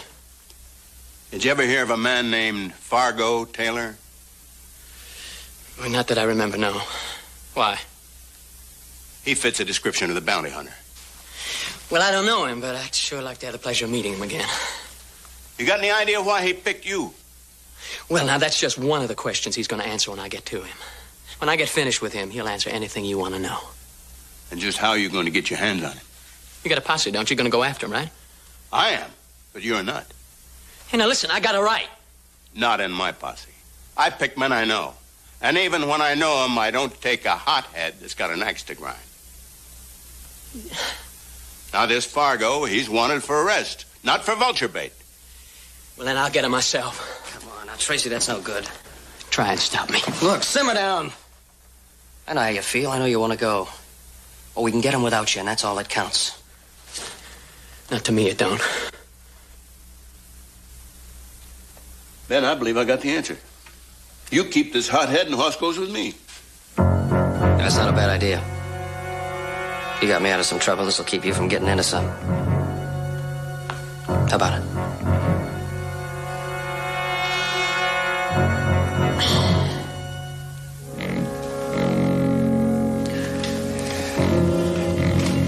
I guess I'll stay if you want me to, Mr. Cartwright. I sure owe you that for getting you shot. That arrangement suit you, Ben? Yeah. Should be fine. All right, boys, let's go see if we can get us that bounty hunter. Oh, you take it easy.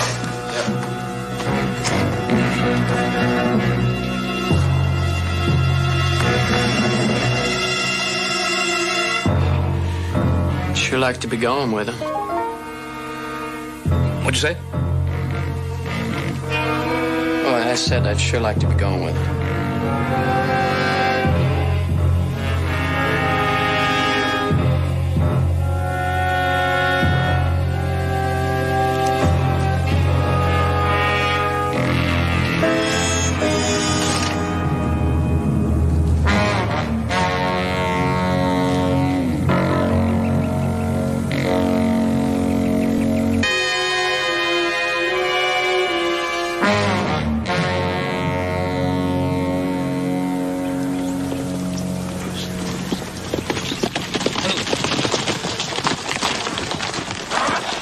Turn back, Roy.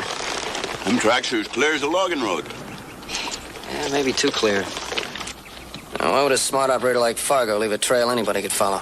Well, you and Tracy were both after him. Maybe he's in too big a hurry to stop and clear it. It could be. He's a manhunter. He knows about trailing, hiding his tracks. I don't think we're going to find the answer to that here. Let's go.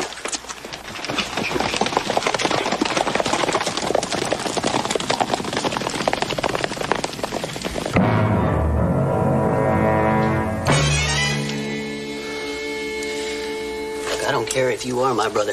You'd get yourself killed sneaking up on me like that. I didn't sneak. You just don't hear good. You got the nitro. I got enough in here to blow 3 safes. We may not need it. Who's left in the house? Old man Cartwright's in there with that hole in his leg and Tracy. The others? Well, the hands rode out early this morning. Oh, the sheriff came by and took everybody else out chasing you, just like you figured they would. Did you check the buildings to make sure nobody hung back? Yeah, there's nobody here. Ain't nobody gonna bother us unless that posse turns around. Check the buildings. I'll cover you. Look, there's nobody... Make sure, like I made sure that posse has its hands full. Go on.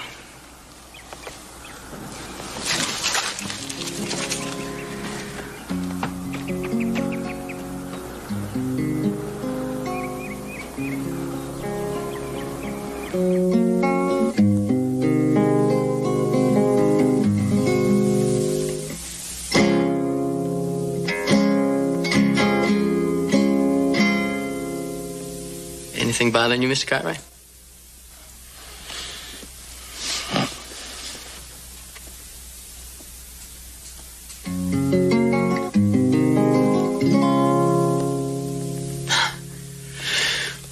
Anything I can get you? Nothing I can think of.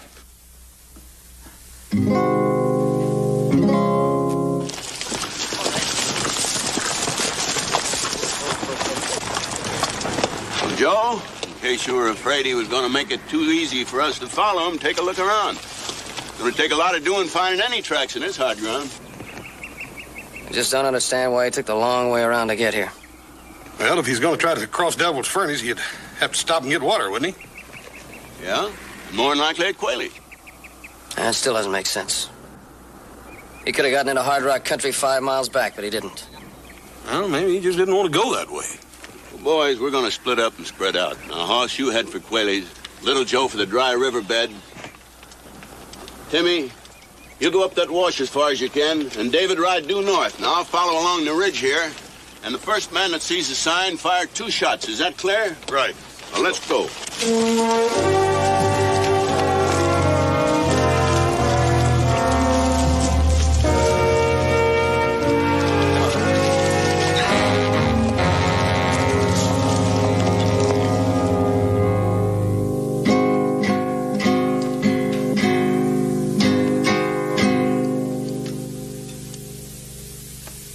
You sure something's not bothering you, Mr. Cartwright?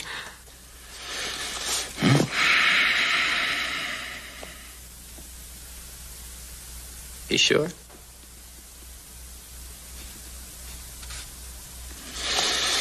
I was, just trying to figure out what 2 and 2 add up to. Well, you should ask me. The answer's 4.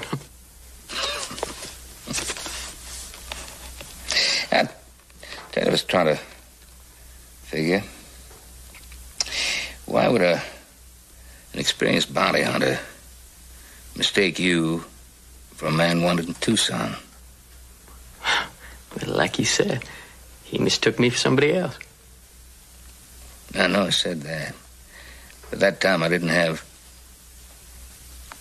some pertinent information. Like nobody answering to your description is wanted in Tucson. Now, a man can be mistaken for somebody. Can't be mistaken for nobody. What are you driving at, Mr. Cartwright? You know, there is something you can do for me. Get me a cup of coffee. There's some hot in the kitchen.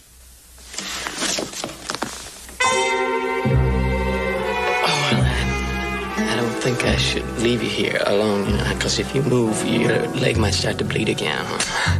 Oh, I wasn't intending to move. Oh, there's one other thing I'd like you to do for me, if you would.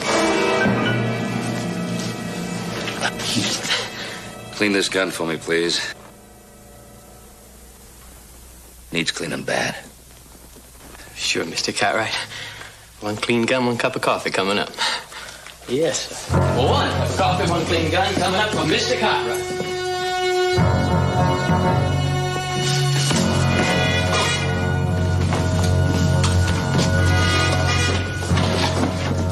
Something in there you want?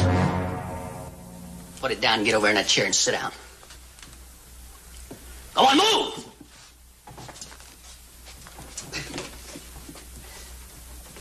Sit down!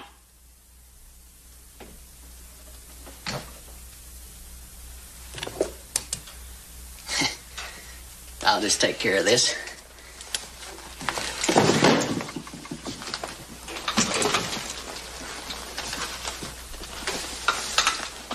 Who are you? Oh, you know about me. Well, I get drunk, and then I get mean. Oh, I get mean. I came about that close to killing your son. There's lucky for him, old Tracy stopped me. Just as you planned. Well, see, that's just the first part of it.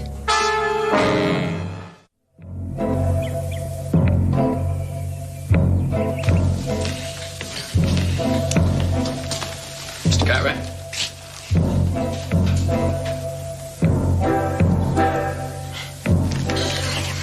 It's $10,000 in that safe, Mr. Cartwright. We're gonna take it. Oh, yeah. So if you'll just tell us the combination, everything will be okay. Disappointed in you, Tracy. I sure thought you knew me better than that. Well, you're a rich man. Would you let yourself get killed for that kind of money? Rich man or poor man, that's not the point. Principal and 2 bits will buy you a glass of whiskey at the nearest saloon. Did you get the combination? Not yet. Stay stubborn and you get killed. And what's to prevent you from killing me if you get the combination? Nothing. But you got a chance, I won't. Maybe you got some idea help will come. No chance. Been worked out too careful. That one bullet I put in your leg took care of all the Cartwrights and the sheriff. You here where we need you?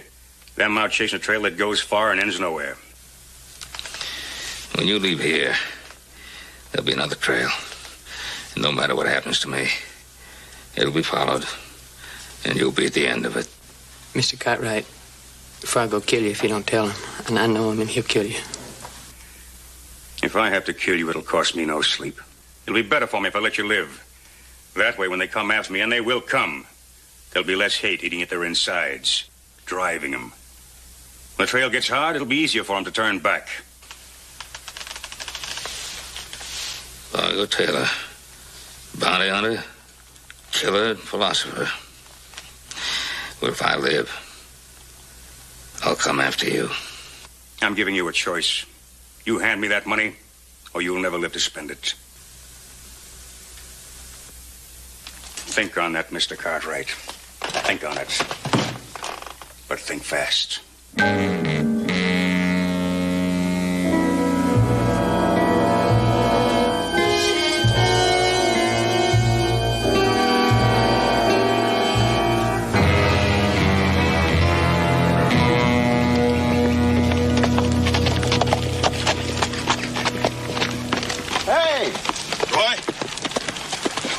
Signs? Not a thing.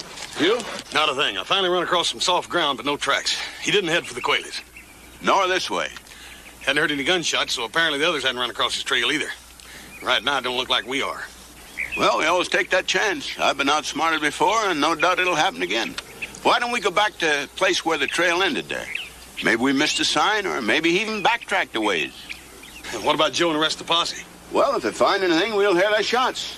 If they don't, they only got one way to go, and that's back. All right, let's go.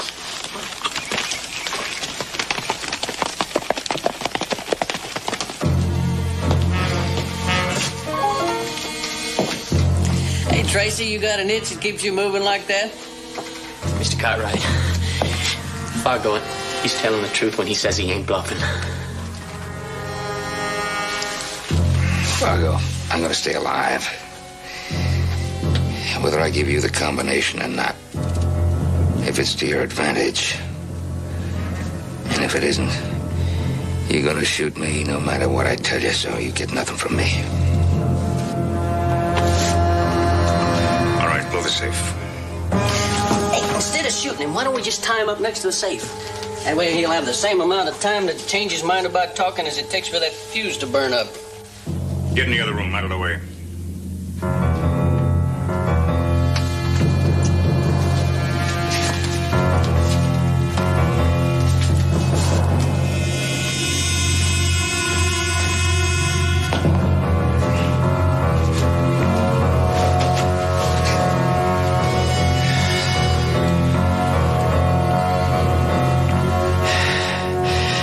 Proud of what you've done.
Money in here? It's got to be here someplace. Where is it? You're gonna wish you were dead, Cartwright. And you'll get your wish slow. You'll talk or you'll scream. If I have to, I'll carve that money out of your hide $1 at a time. Where is it?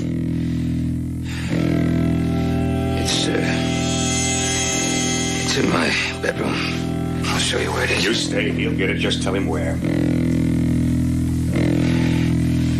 It's in my bureau. Secret compartment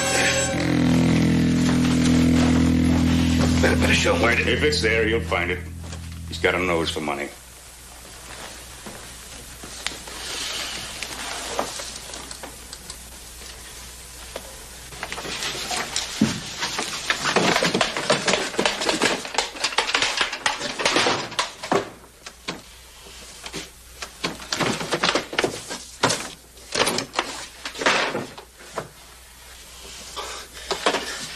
Compartment in here. Fargo! You hear me, Fargo? Yeah, I hear you. Keep looking. Still playing games, huh, Cartwright? Where's that money? Mr. Cartwright, you tell him where the money is. It ain't worth dying for. If he had the money now, he'd be dead now. I've had enough talk. Wait a minute. Look. I'll make a deal with you. If he tells you where the money is, I'll give you my share of it, okay? Only promise me you won't kill him. I don't kill him, I get your share? That's right. You got yourself a deal, boy. Good. Yeah, Mr. Cartwright. You just tell him where the money is. Oh, please. I've done all I can.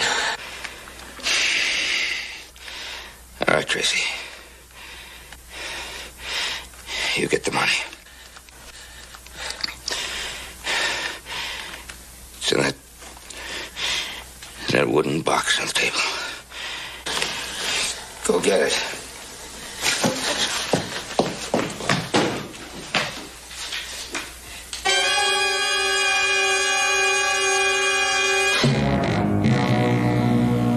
What about it?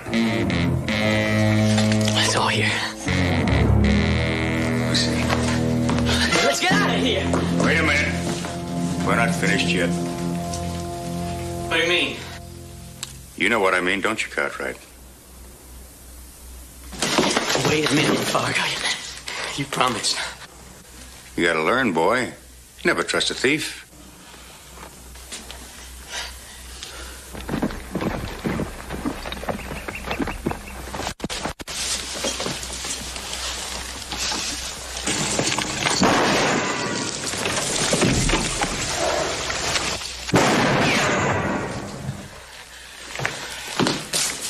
Give it to me. Give it to me.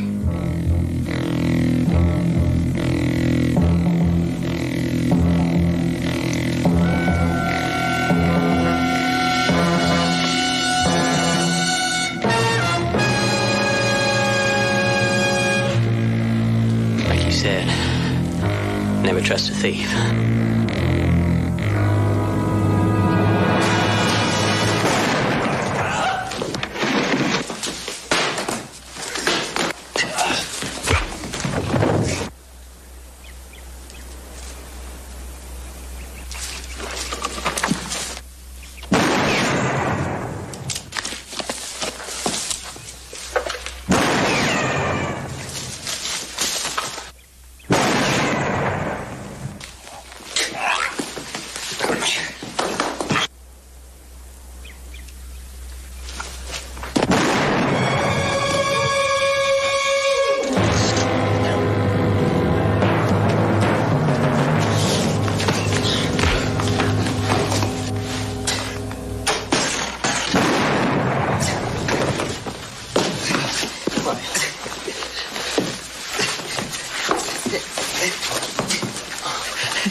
Mr. Cartwright.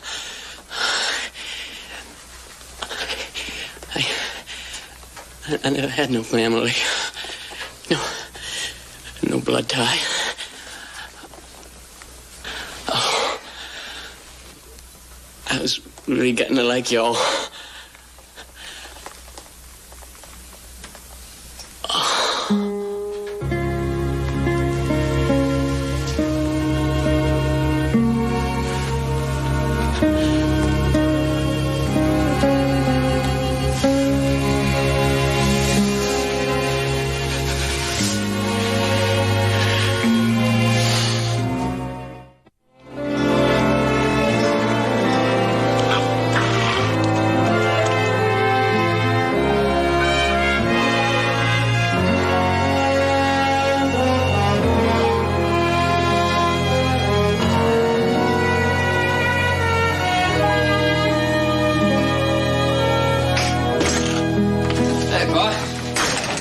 How's the lake feel today?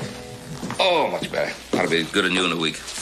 Hey, I stopped by Sheriff Coffey's office. Told me that Fargo's gonna be all right. He'll live to stand trial. Good. There'll be one trial I'll be very happy to testify at. It's too bad about Tracy. That boy had a lot of good in him. He just needed someone to help him find himself. It's a shame it happened too late. Yeah. Hey, I was wondering. I never did ask you, where did you hide the money? Oh.